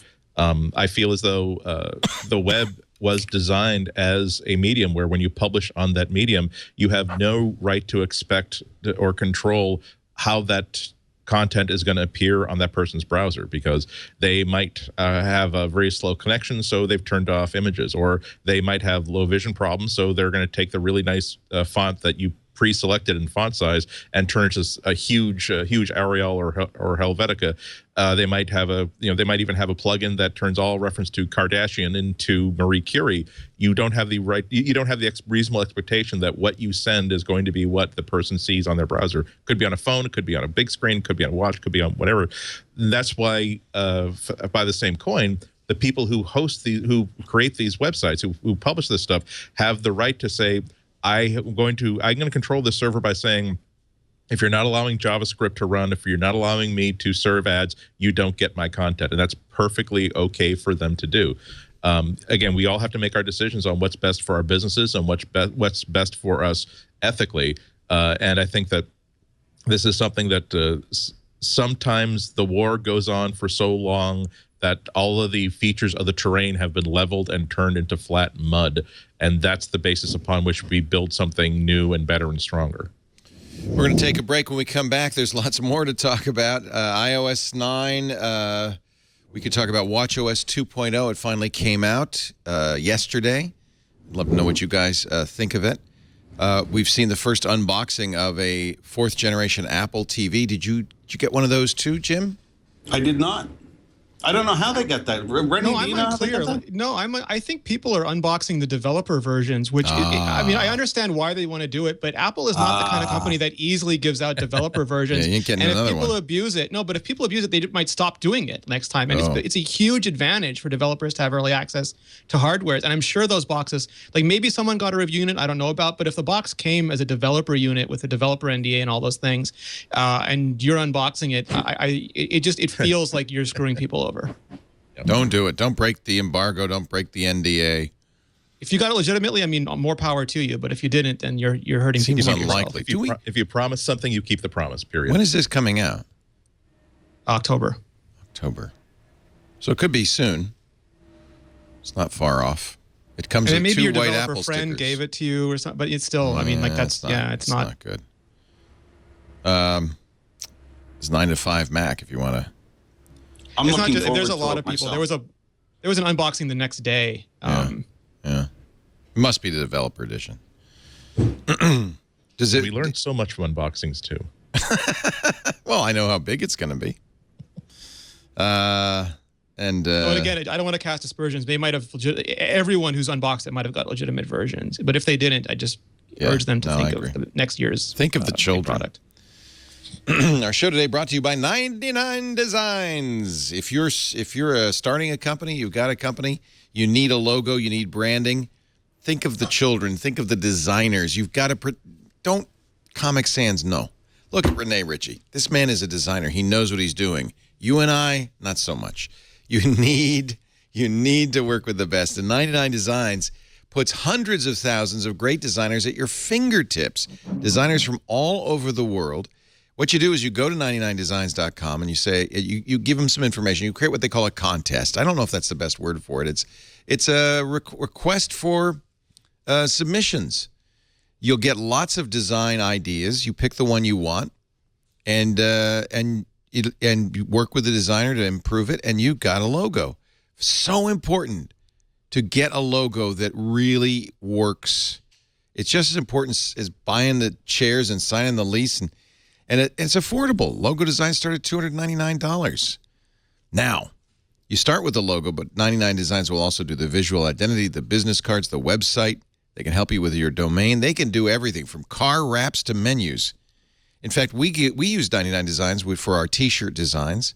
We got our media kit that we sent out to potential advertisers was looking a little bit long in the tooth. We went to 99 Designs. We got a gorgeous media kit. Affordable, great designs, dozens of options, and it's backed by a 100% satisfaction guarantee. So you get the design you love or your money back. 99 Designs, they make it easy to get your business off the ground with high-quality, affordable designs. Branding is everything. Do it right. Don't do it yourself. Visit 99designs.com/twit to get started today. You'll see it's very easy to do it, and the results will amaze you.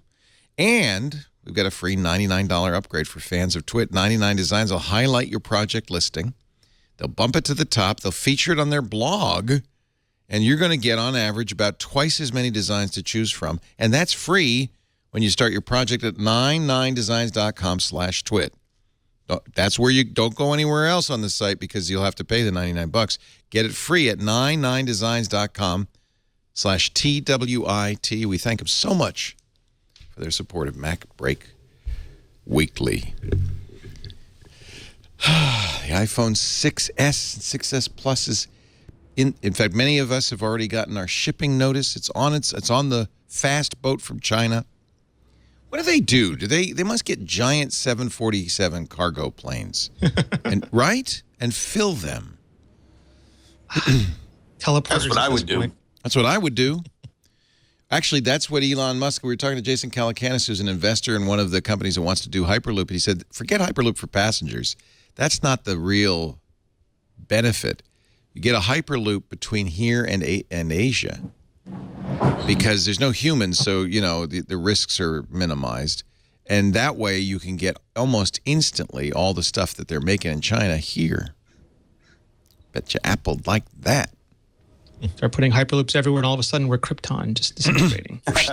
Yeah, right. All right, this is an article. I got to get your take on this one. A Wall Street Journal had this article, I think it was yesterday, by Daisuke Wakabayashi, who's been doing, by the way, really rocking the Apple coverage on the Wall Street Journal. He or she? He. Yeah. He says it is a committed project to build and sell an electric car with a target date of 2019. Yep. According to people familiar with the matter. In other words, a leak from Apple. Is that possible? I mean, I think if you talk, to Jim Wright or anybody, you get the sense with the car where we were with the Apple TV or even the Apple Watch a couple of years ago, where enough people that that are incredibly in the community that are incredibly good are working on a special project somewhere that there has to be a lot of fire to it. There's just no way that this wasn't going to be a thing given how much Apple has been putting into it. Yeah, well, we know they've hired a lot of people in that area. Project codenamed Titan. According to the article, they've been given permission to take the existing 600-person team and triple it. That's a company. No wonder they're building near Jim. How many people? Yeah. Yeah. How many people work at Tesla? I mean, 1,800 people. That's a business. Yeah. Apparently will not be fully autonomous. I think 2019 would be a very ambitious date to put out a fully autonomous just regulatory, vehicle. that'd be ambitious. That's not going to happen. But we'll have some autonomy in it, and it apparently is the long-term goal. And it's something you have to move people towards. Like, I remember we were at CES a couple of years ago, Leo. Both of us were at Ford, and they were telling us why it just scares people out of their minds if you do too many things too quickly. Yeah. You've got to sort of ease them towards the future. Even getting in the auto industry in 3 years is ambitious. But I'd certainly look at an Apple car. Who wouldn't, right? Yeah, I would. You know it'd have a good user interface. Yeah. That's a big jump, though, to go from making computers and digital electronic devices, consumer electronic devices, to making an automobile. They're making a computer that drives, Leo. But that's also interesting when you think about, imagine Apple only making 10,000 copies of something. Imagine if they know that they're not trying to please 15 million people per quarter, but 10,000 people maybe even total for this entire model. I think I actually wrote a piece filed a piece for cars.com that might even be online right now about this. And it might be interesting to think about Apple not even necessarily making selling an entire car, but sort of making the parts that other technologies that other companies use to make their own cars. Benedict Evans had a nice piece on his blog about a month ago talking about how you can build electric cars, unlike gas cars, the same way you build a phone, where let's say that you want to have a company that makes the most secure phone in the world. You don't have to now build a phone from the ground up. You can have HTC build you your handset. HTC is building the handset using chips from Qualcomm, and you can get the operating system from Google, and then put whatever secret sauce you want to put into it that makes all these things into your own super duper black phone. Apple, this is even guesswork. This is just discussion of how different electric cars are. Apple could simply say, we're going to build this wonderful chassis, this wonderful rolling stock that runs this really great piece of software, and then other companies are going to be able to build their own coachworks on top of it and build their own interiors. But it will be an Apple-made car, or we will make the software that all this stuff runs. There's so many possibilities available to Apple for this, and given that there's still so much money coming in from the iPhone that's causing a fire hazard inside offices with all the bales of $100 bills, they have the amount of time to really explore how would they most like to solve the problem represented by cars today.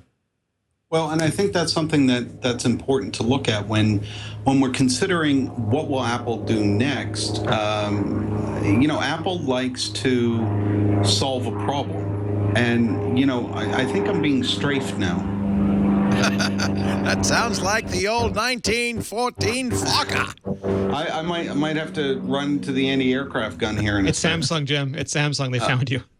I think we have to consider, is there an industry where Apple could make a difference and solve problems? And that's what they've tried to do. If you look at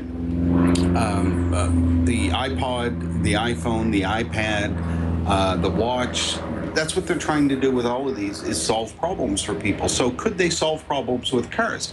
Further to Andy's point, yeah, I mean, they could come out and build their own car, but maybe they could just build the software and some, a whole component software engine that would run everything. And it would be efficient, and things would get updated, on Apple's schedule, not on a dealer's schedule. This is, the possibilities, like Andy said, are endless. And I think that is a good possibility. Of course, Tesla is the last car company in America to start up. The last car company before Tesla was Ford, 114 years ago. Tesla's market cap, though, is only $33.89 billion. Yeah, Google's going to get into this, too. Yeah, but Tesla started, or was founded in 2003, and didn't ship a car for 7 years, something like that. It took them a while. And also look at how they did that. They started off by selling a super expensive sports car for people who not only early believers in the technology, but also what can we do that's special today? And what you can do is you can blow the butts off of every other car at that stoplight with acceleration. And then they came out with a more conventional luxury car that's fitted out like a very comfortable place to sit and drive for a couple of hours. And now they're moving more towards now we've learned enough, and we've got enough capital that we can start building cars that might cost $40,000 to $45,000. That are finally in the range where, if you're shopping for a car, you can talk yourself into saying, with all the tax credits and all the money you'll save on maintenance and fuel, that might actually be a more likely thing for me to buy than a $30,000 car. So Apple can do the exact same thing. They can simply say, we're going to build 5,000 copies of this $100,000 car, and then sort of work down from there. Again, assuming that they're trying to build a whole car. Google has actually said that. I'm sorry, I'd have to come up with the exact quote, but I believe that Google has indicated that they're not really interested in building cars. They want to build the software so that other people can build cars. Yeah. But if you look at some of the other things that has happened, and I've read this thing from Mercedes, where Mercedes has spent the last decade working on autonomous cars and electric cars and things like that. So when it comes down to a buying choice, do you look at Google or do you look at Mercedes? I'm looking at Mercedes, to be honest, because they have a great safety record and they're good quality cars and all that. So when I saw there's a video out there of it's a Mercedes video, but still of the stuff that they've been doing, it looks pretty remarkable. And if you look that they've been working on this for a decade, and so is Google, I'm still leaning towards Mercedes. Especially when you're plunking down tens of thousands of dollars on a consumer item. I mean, I thought this is a direct. I was literally like in the 10 minutes before the show started editing down 1,000 words into 500 words. So I'm sorry if I'm quoting myself incessantly about this, but this was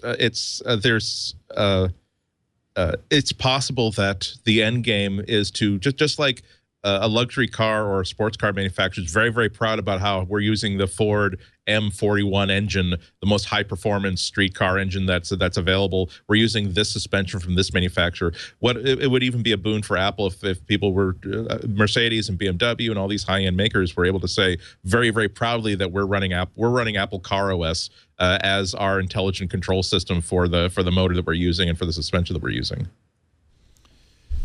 Tesla took 5 years. They took a Lotus body and they electrified it. So they were building on an existing platform. People are attracted to. Okay, granted, Lotus also, I think, didn't Lotus also design the DeLorean? But it's like you have these coach makers, these companies that are really good at designing cars that have that emotional appeal to certain buyers. You let them do what they do best. People love Apple for the connection that they can create between technology and human beings. So that becomes so subtle that you forget that you're interacting with a really complex piece of technology. And you look at the software that runs electric cars or even regular street cars these days. It is an integration problem, the likes of which have not been seen since the space shuttle program. And for Apple to make all of that completely invisible and transparent to the user and make the word that keeps coming up when we talk about Apple products, make it delightful, that's a pretty big opportunity. But Apple, to its advantage, is coming at the end of a lot of development in this area in batteries. Apple's learned a lot about manufacturing. They can stand on the shoulders of Tesla and others. I mean, it's not like they have to start from scratch. They've been hiring people away from Tesla and others, and they know a lot about manufacture. So, that's the most significant thing about these. They're rumors, and Rene mentioned the Apple TV. I mean, I think he was talking about the standalone Apple TV. And that was rumor, the white hot rumor for an entire year. You might have talked to people who claim to have actually seen an engineering sample of an Apple TV that was ready to go, and yet it didn't show up because Apple is capable of certainly changing their minds or deciding we had to build it to find out why we can't really sell this as a product. But the most interesting thing to me then about all these car rumors are the number of people they're convincing to leave brilliant careers with established companies to start working on a product that Apple has absolutely no public commitment to at this time. That's significant. The meetings that they might have had, they must have had do you want to keep selling sugar water to kids, or do you want to help me change the world speech like burning times petrol 10? or exactly. Yeah. You want to keep killing the planet killer, Oh, or do you I want to help actually save meant the planet? I actually meant the the Apple red TV pill. box this time because we talked for years about where is it? Why isn't it updating? Right, Where is right. it? But at the same time, you'd go to WWDC and you'd see all these brilliant engineers who are working on it. So you knew that there had to be something there. And it's the same thing, exactly what Andy mentioned with the car. There's enough brilliant people being involved. I mean, Apple's poaching broad and wide and deep that these people are, I don't think they're going there to twiddle their thumbs. So you've got to think something pretty cool is happening.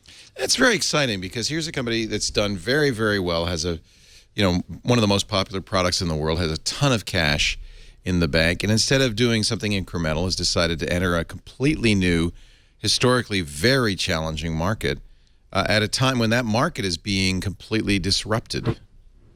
And will be even more disrupted by a couple of things: environmental concerns, the cost of gasoline, and the move to autonomous vehicles. They probably see this as an inflection point in automotive history, and this would be a good time to enter the fray.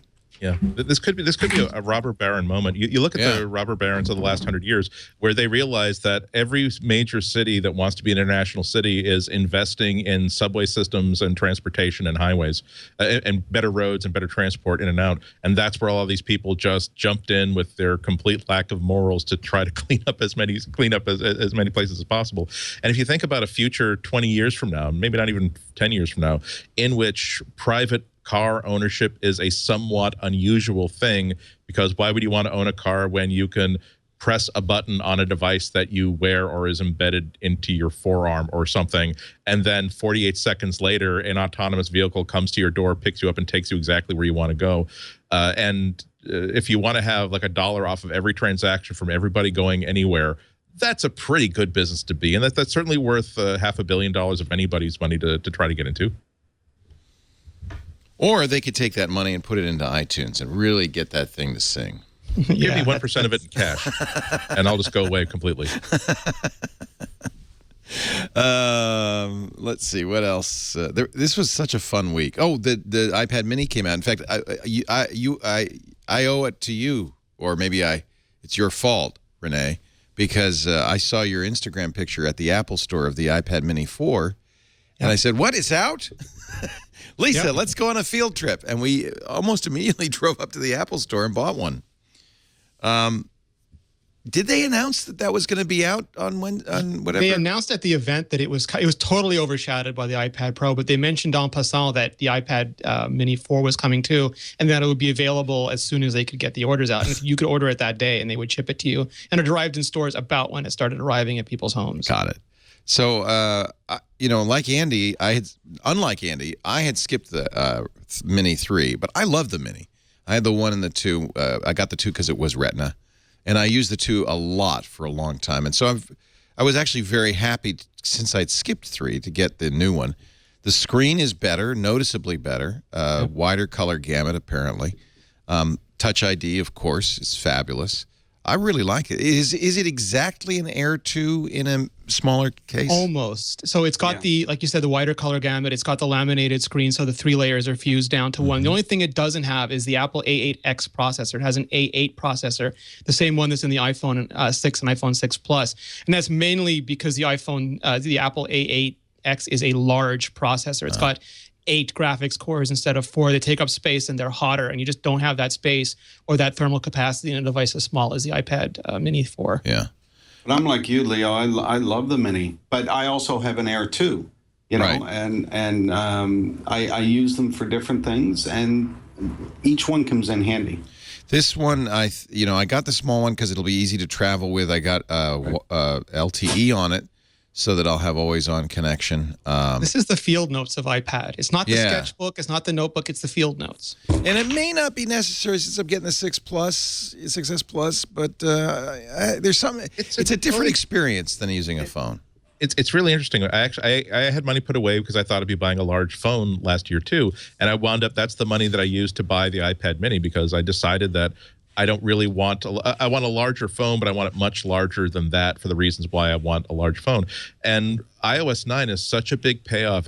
Apple is so good at creating new features for an operating system that makes all existing stuff more valuable.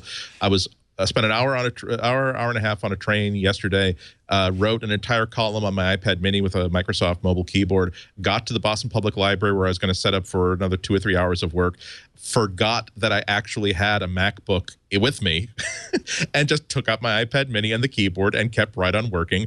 And that's how good iOS 9 is, how much better the experience of actually writing and working on an iPad mini is now, just with a free software upgrade. So we're going to see a lot of great stuff over the next 3 months. It's a much more interesting decision today than it was even just 3 months ago. Is it the case that the like the split screen feature of iOS 9, if you do need the new mini if you want to be able to resize windows. There's a few things you can't do. If you want, on the older one, you can still slide it in, but now the main app kind of grays out a little bit. So if I see a notification come up that someone is sending me an iMessage, I can swipe in from the right hand side of the screen, and now I've got basically the phone version of iMessage, and I can read through and I can tap, I have a conversation with them for 30 seconds, and then when I swipe it out again, I'm back in Microsoft Word. Just the ability to simply have that going on, or at least swipe in, check an email, to find an email, copy a piece of data out of it, swipe it back in, and then paste it in, even without having both panes active at the same time.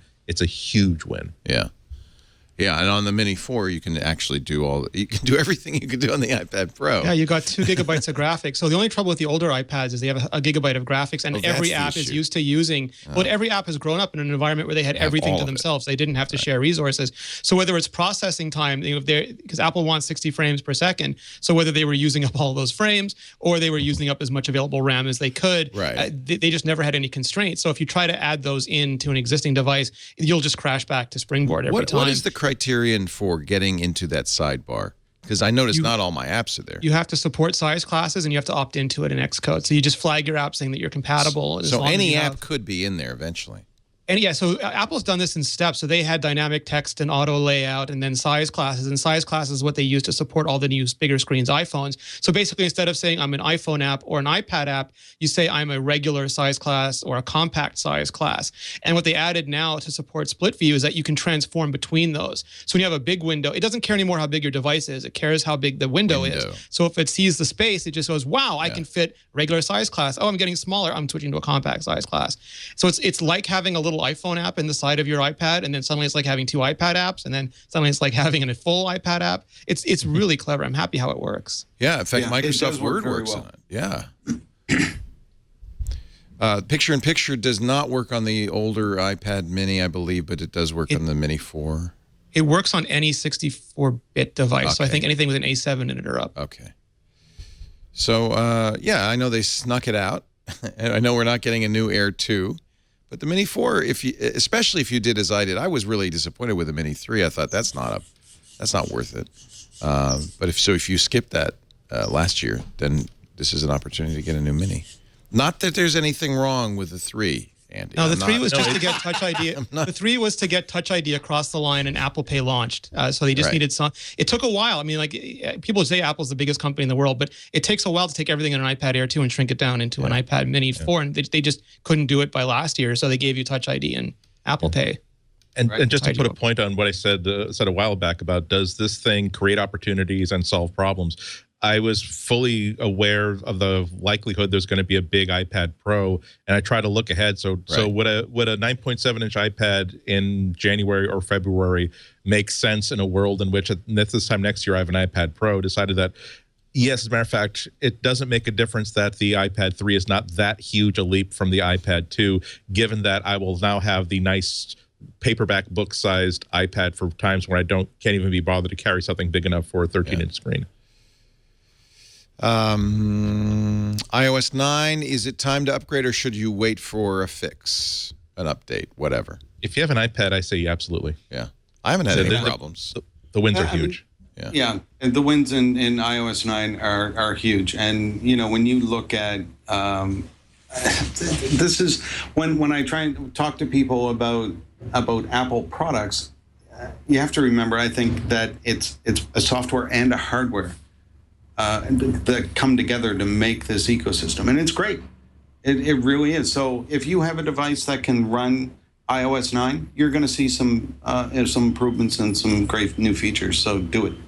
iOS 9 downloaded by, in 1 week, more than 50% of active devices. Yeah. The more users than any other software released in Apple's history, says Phil Schiller.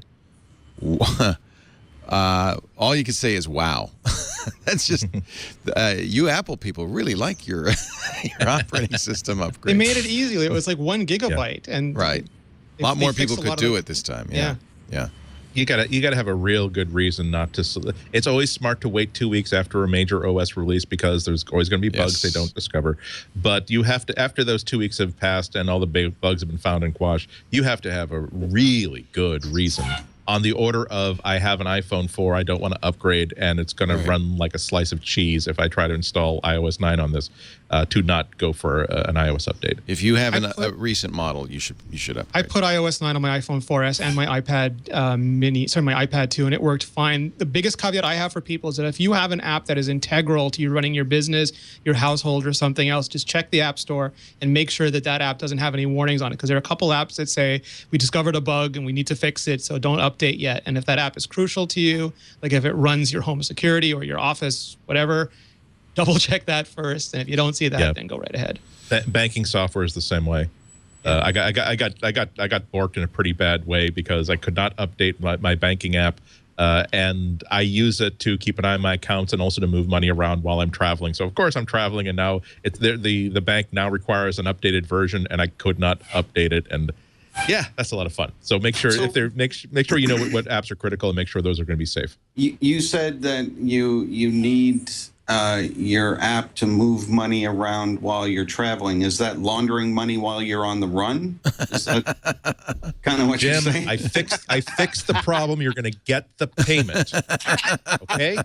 And frankly, the video you sent me of the iPad Pro, I'm looking for something more HD than your camcorder. I just want to warn you, don't when go we come back from commercial, I'll hide this resentment. But southbound 128, don't carry that $30,000 in cash. They'll pull you over. They'll take it.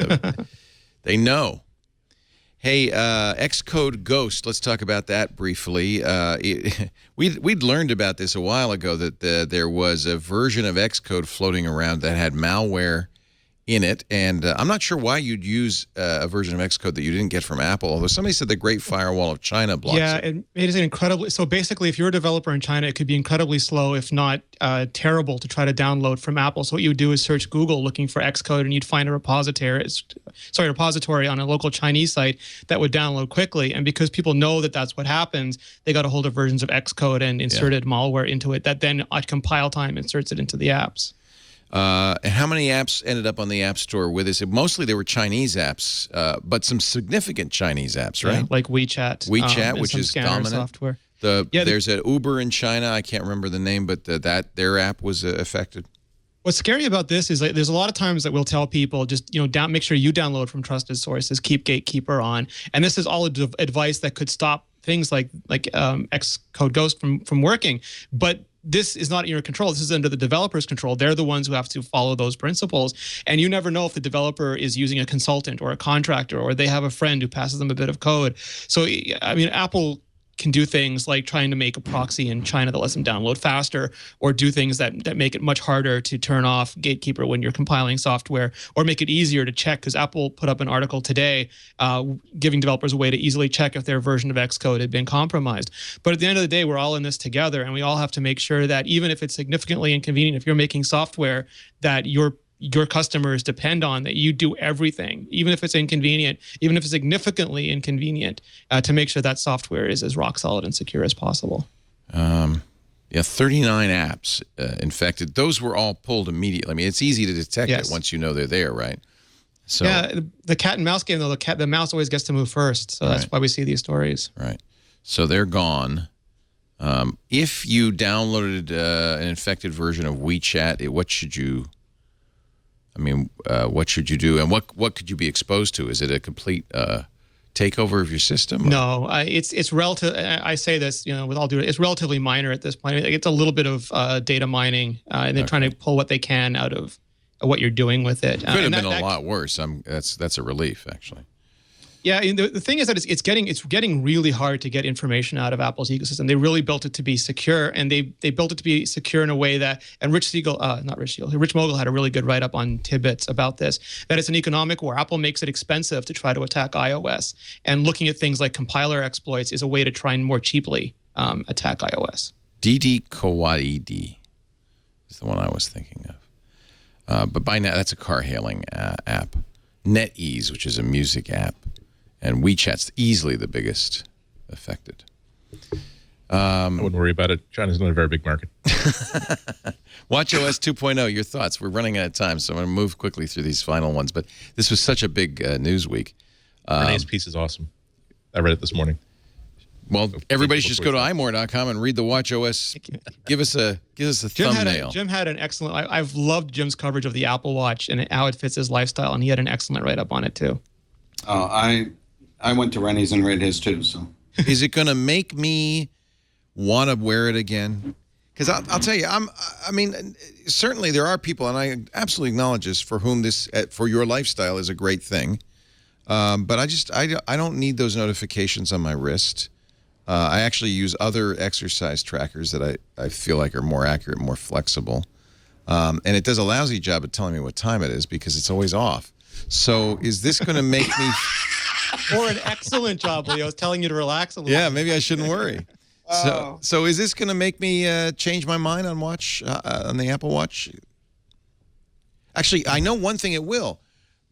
I'll launch Uber on the watch, and I go, okay, now I got to wait a minute.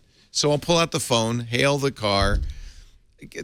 So this will make a difference, presumably, if apps start moving to the watch. The launch time is much faster, right? If your pain point was the launch speed of apps, it'll absolutely make your life better. But you're listing pain points that are fundamental to how the watch was designed. And not just the Apple Watch, to all smartwatches. Yeah, so I mean, this makes everything about it better, faster, stronger. It is in many ways, like, and I hate saying this cliche, it's what the Apple Watch was meant to be. It rounds out every feature that they introduced and returns some they didn't have time to ship. Yeah. So it's sort of like the launch version is this Apple Watch hardware as it was meant to be. But if that still isn't for you, that still isn't for you. It makes everything about it better, faster, more convenient, but you still have to buy into the initial premise. What's the killer feature?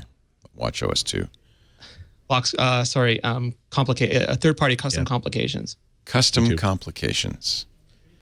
My biggest disappointment with the Apple Watch is that you have to interact with it before it will give you any information or be useful. So the ability to, you mentioned Uber, I would be checking the Apple Watch app just to find out, okay, how many minutes out is the car right now? And so if they could add that as a complication, so I just do this and I see 4 minutes with a little Uber logo around it in the corner, that's perfect. How are we seeing third-party complications yet?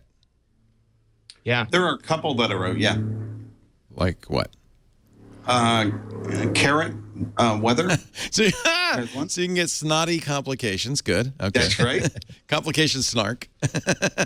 I think dark skies is updated. Like that. Good. Yeah. There's going to be a lot. I mean, they have to push them out as fast as the App Store will let them. Yeah. And the only problem with the watch stuff right now is that iOS 9 is launching at the same time, and developers, often indie developers, have limited resources that they've got to decide between getting their apps updated for iOS 9 and getting their watches updated. And a lot very rightly prioritized iOS 9. If they even just move, and some people say it's super, super easy. Some people say it takes a little longer, but even if they move the app to living on the watch, it's a significant boost for the customers because it just launches so much faster and is so much more responsive. Jim, is time travel a big deal for you, or does that get you all hot? Time travel was pretty cool. I mean, it's cool, I grant you. Yeah. But, for me, the watch is about a lot about fitness, too. So I'm looking at that. And, that's important to me. And like you mentioned earlier, the accuracy of fitness, I find the Apple Watch to be very accurate. I use it all the time for fitness and for tracking, and that's very important. You must walk or run. I walk and I do the other workout, which is lifting some weights and. It doesn't know you're lifting weights, though. No, but it knows it tracks your heart rate. Right. So it knows that you're exerting. Right. So it will track and track calories and things based on how much your heart rate goes up. I'm going to put it back on and I'm going to out- strap it on and wear it because I got the new when the new iPhone comes, and wear it for a while and give it another shot. But that points out another advantage of WatchOS 2.0. Developers can actually get access to accelerometers and all that, and heart rate and all that sort of data. So although the built-in apps don't really support weightlifting, if someone wanted to create a weightlifting app that will help you track your reps, track your whatever the things that people who lift weights want to track, they can actually get access to the hardware and actually make that happen. Now, of Georgia Dow and Serenity Caldwell, who's the better artist, do you think? Georgia does not draw at all, so Serenity. But even I know that's Cartman, so at least I can recognize that. Well, those are the ones I sent them. Oh, this is you drawing? Yes. Oh. Okay, never mind. I took the screenshots before they evaporated. These are the multicolor sketches. I love them. Yeah. Yeah. Serenity's got serious art chops, though. I realize the real point of the Apple Watch is to announce to the world that you are one of the anointed. It's a convenience label. And again, like I talked to my sister about it because she's been wearing one for a few months now, and she's a psychologist on the floor at a major hospital. And she said it's so convenient for her that she actually has time to have lunch now. And that sounds silly, but that is such an important that's thing huge. for her. Yeah. Yeah. I think, though, for most people, it's really so you can start up a conversation and say, don't we love Apple? Yeah, we love Apple. Yeah. I love Apple stainless steel. How much do you love Apple? I have yet to meet somebody with gold. Maybe I just don't hang around in the right. You get the impression that Apple's a little bit ashamed that they even came up with the gold one. You don't see it had a big presence at the intro last year, but you just don't. You catch nobody wearing a gold watch. They don't mention it. They don't. I saw one in Palo Alto. Did you really? It was on Tim Cook's wrist. No, it was a group of people who I think were retired hardware engineers or CEOs or something, and they were talking about which gold model they gotten. Oh Lord, that is a douchebag conversation. Well, no, but I mean, they would be talking about their Panerais or their Rolexes if it wasn't. Yeah, for it's going to be anyway. So it bothers me that the screen isn't made out of gold too. I want to show off that I could have the entire thing made out of gold if I wanted to. I was at Santana Rolio. I went into a restaurant and there was a Lamborghini Aventador out front, and I walked out and there was a Lamborghini Rebenton in front of it. Not everyone lives in the same neighborhood. That's how Palo Alto is. It's very odd that way. Sprint and T-Mobile will actually start selling the Apple Watch in their stores September 25th. So you can go, when you go pick up your new iPhone, you can pick up an Apple Watch to go along with it. I'm interested to see what happens come Christmas with those, come the holiday season. They're not going to release a new watch for a while, right? It's going to be interesting because Apple has decoupled. Usually you wait a year, and with the iPhone, you wait a year and you get new software to go with the new hardware. But this has just been WatchOS 2 may not be a ginormous update, but it's only 5 months in. They're revving this thing super fast. Right. Because you think about it, was a year ago that they introduced it, but it only shipped in April. And now September, we have an update already, and there's no new hardware to go with it. And Andy was talking about this earlier. There's no new iPad Air this year, and there wasn't a significantly new iPad Mini. So maybe Apple's saying that not every hardware product has to be revved every year. Yeah. I think that's a good thing to say too, because they need to focus. Yes. And they need to focus on iPhone. And then if you think about all the other projects that they have, like the car and the TV, and that's a lot of things that need to be completed, and they can't possibly do that every year, not with all of those products. We're going to take a break. When we come back, your picks of the week, my friends, as we wrap up this edition of MacBreak Weekly. Jim Dalrymple from loopinsight.com, Rene Ritchie from imore.com, Andy Ihnatko from the Chicago Sun-Times. Always great. Really great panel. I am bathed in the warm, relaxing glow of your intelligence. Our show today brought to you, and the jackhammer. Our show today brought to you by LegalZoom. Okay, if you are starting a business, or if you have a family, there are lots of reasons you might want to have a lawyer. Problem is, as we all know, lawyers cost you money. You kind of don't even want to walk into the office because the clock starts ticking like when he senses your presence 3 feet away. It's expensive. The good news is not everything has to be done in a lawyer's office. In fact, a lot of the things that you would like to do, you can do very easily if you have somebody to help you, like LegalZoom.com. For instance, making your last will and testament. You need one for your family. You really do. If you don't have a last will, You've got to do. I know nobody wants to think about this, but trust me, it is you know you need to do it. You've been putting it off. Starts at $69. And that's one of the things I love about LegalZoom. There's no guesswork. You go into a lawyer's office, you have no idea how many hours it's going to take, how much it's going to cost you. You can feel viscerally the clock ticking. Not with LegalZoom. You know, complete transparency. You can read reviews. You'll get the price right up front, so you know exactly what you're getting. They don't charge you by the hour. If you're starting a business, great place to go to start your business. Get that LLC or the S Corp or the C Corp. Now, you may say, well, what's the difference?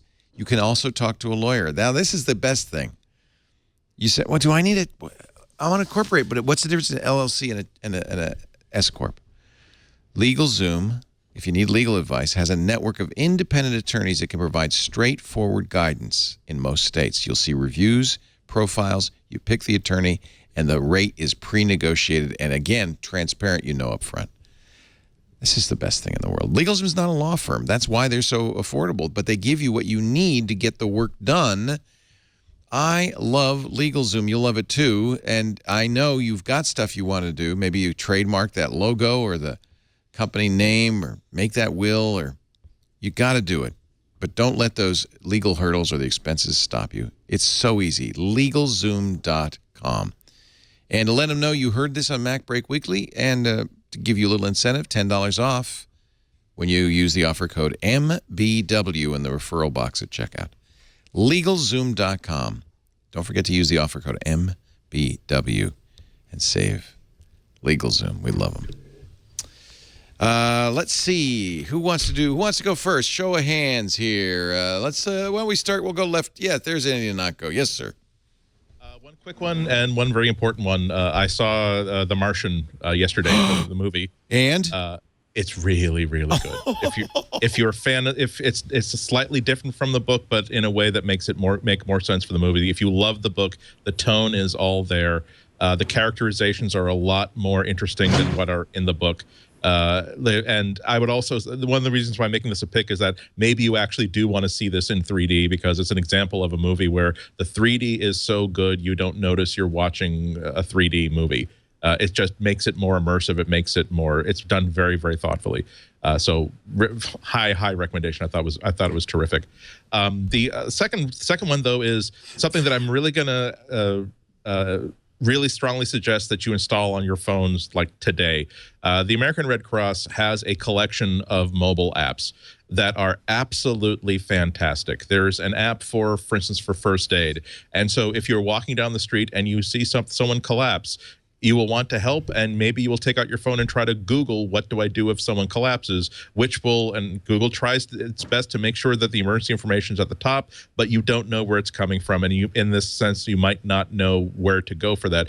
Fire up the first aid app. It will say, here's how you attend to someone like this. Here's how you attend to someone who's in diabetic shock. Here's how you attend to somebody who seems to be bleeding. With clear step-by-step stuff and videos. And then underneath that, a lot more explanation if you want to dive into this and find out what that stuff does. There's an app for emergency preparedness, so that if you get hurricanes where you live, or tornadoes or earthquakes, you can set up this app, tell it where you live, tell them where your loved ones are, and every time there's an alert where you need to get ready for something bad that's happening, it will give you these alerts. It'll tell you what to do. But also, again, maybe you have relatives that are in the San Francisco area. I mean, we don't get earthquakes here in New England. That doesn't mean that if I had a loved one who was in a tornado alley, who was in an earthquake zone, I would want to know that there's bad stuff going to happen to their house, and maybe I can get in touch with them and help them out with that. And there are apps for pet safety, for pet health, on and on and on and on. You get these apps for free. You install them. They're there and they're ready. Launch them when you install them, because you have to accept, by the way, I understand I'm getting stuff from an app and not from an actual live medical professional that's standing here next to my phone helping me. And when you need it, it's going to be right there, and they are really high quality apps. Get the whole suite. That's great. That's a very useful tip. Thank you. Yep. I will do that when my new phone comes on Friday. Do you want to do a pick, Jim? You don't have to. I want to do a music pick. Yeah. Because that's what I do. Yeah. I'm going to do one of the original great thrash metal bands. Megadeth. That's got a death new with a album coming out D-E-T-H, right? Or, Yes. Yeah, okay. They've got a new album coming out soon. The bass player, David Ellefson, has been a good friend of mine for many years, and I love their music. I have everything that they've ever put out. Love them. So I can't wait for the new album. It's going to be great. 30 years in the making. Megadeth. Yeah. Yeah, baby. I will go see them, too. Okay. And I'll take you. Okay, well, I got the earplugs, I guess. I guess I'm ready.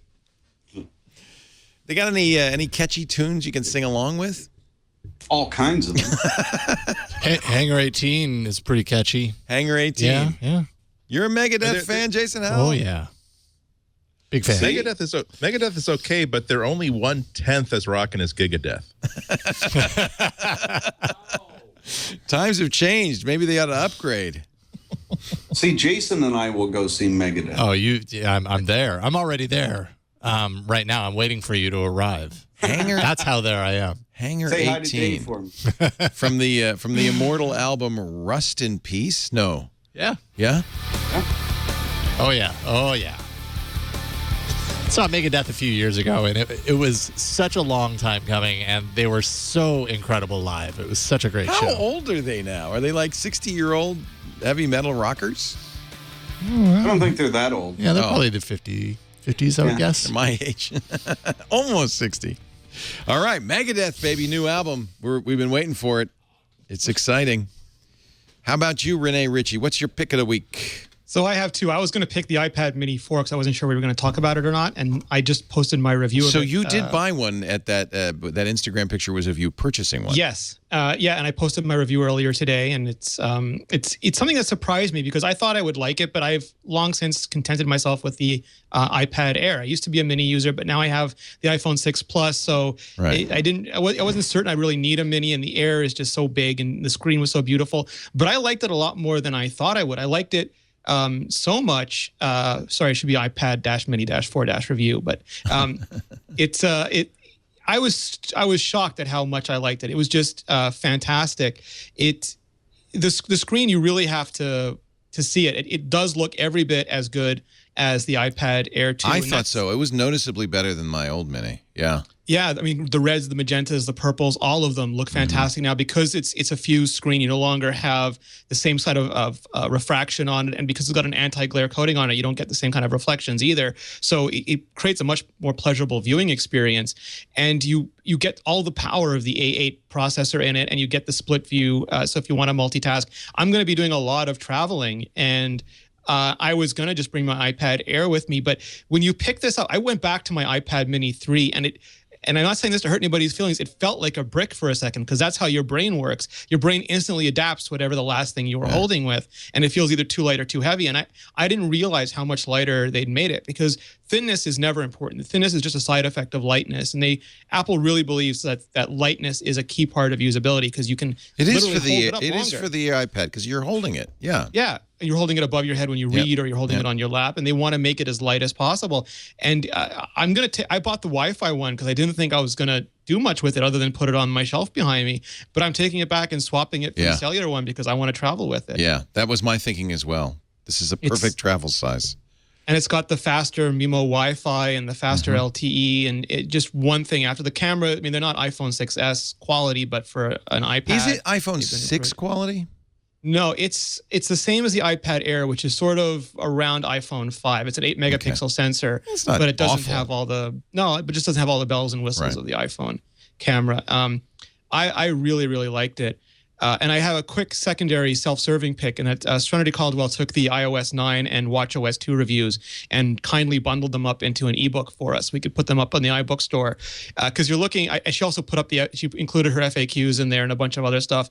So you're looking at I forget how big it was, 70,000 words or something at the end. And some people just said it was easier for them to read in book format. So I wanted to see if that was workable. There you go. And she's an ebook wizard. So you go to iTunes and search for iMore editors. Yeah. You'll find all of the iMore, the music book as well. I think that's smart of you, actually. We're trying, Leo. Yeah. Well, it's just convenient. $1.99. It's just convenient. It's the new magazine. So, we've talked a lot about two-factor authentication. I hope you're using it. And I think when you first put two-factor authentication on your Google account or your Microsoft account or Twitter or Facebook, and almost everybody's doing it, the default thing is to go out and get the Google brand authenticator, which is free and downloadable. The problem with the Google authenticator is, and the way these apps work, you should know, is you get a secret number that only your app knows, and they hash that secret number with the current time and generate a 6-digit code. Meanwhile, Google, back at the Googleplex or Microsoft or whoever, is doing the same thing. Their clock's close to yours. So for 30 seconds, you have a matching 6-digit number. That's the one that the website or the app will ask for as authentication. The problem with the Google Authenticator is if you get a new phone or you install it somewhere else, you have to find out what that secret number is. Usually you enter it by a QR code, but the number is gone, and you kind of have to start setting it up all over again. I found a really great app that's free called Authy that does the same thing as the Google Authenticator, but allows you to have a cross-platform solution. Get a new phone, no problem. Install Authy, log in. You have a super secret passphrase and all of that. And now all of your authenticator stuff, all of your apps and stuff is there. The other thing, and I discovered this when I got the new Mini, is the authentication codes also show up in the notification pane when you pull it down. So it's very convenient if you're in an app and you need an authentication code. You swipe down, there's the code, you enter it, and you're gone, and you're good to go. This is a really good app. They've done a very nice job of it. And, it adds, and I'll have to ask Steve about this, it adds one level of insecurity because they're going to store your secret number on the Authy servers. That's how it works cross-platform. But I have to say, the convenience of that really outweighs everything else from my point of view. And I trust them. They've done a nice job. So it's free, AUTHY.com. And if you go to the /personal, you'll see it works on iOS, Android, BlackBerry, OS 10, Windows, and Linux. That's everywhere I want to have an authenticator. So if you've been using Google Authenticator, this is a nice alternative. And it is second factor. It's not, somebody's making the point in the chat room, which is absolutely true. It's not like you're giving away the keys to the kingdom. It's just the authentication code. Authy, AUTHY. And I'll be doing a nice installing it immediately on the new phone. I'm very excited. Very excited. I'm also excited to see Jim Dalrymple at the AC/DC concert. And if on next MacBreak Weekly I'm shouting, you'll know I forgot my earplugs.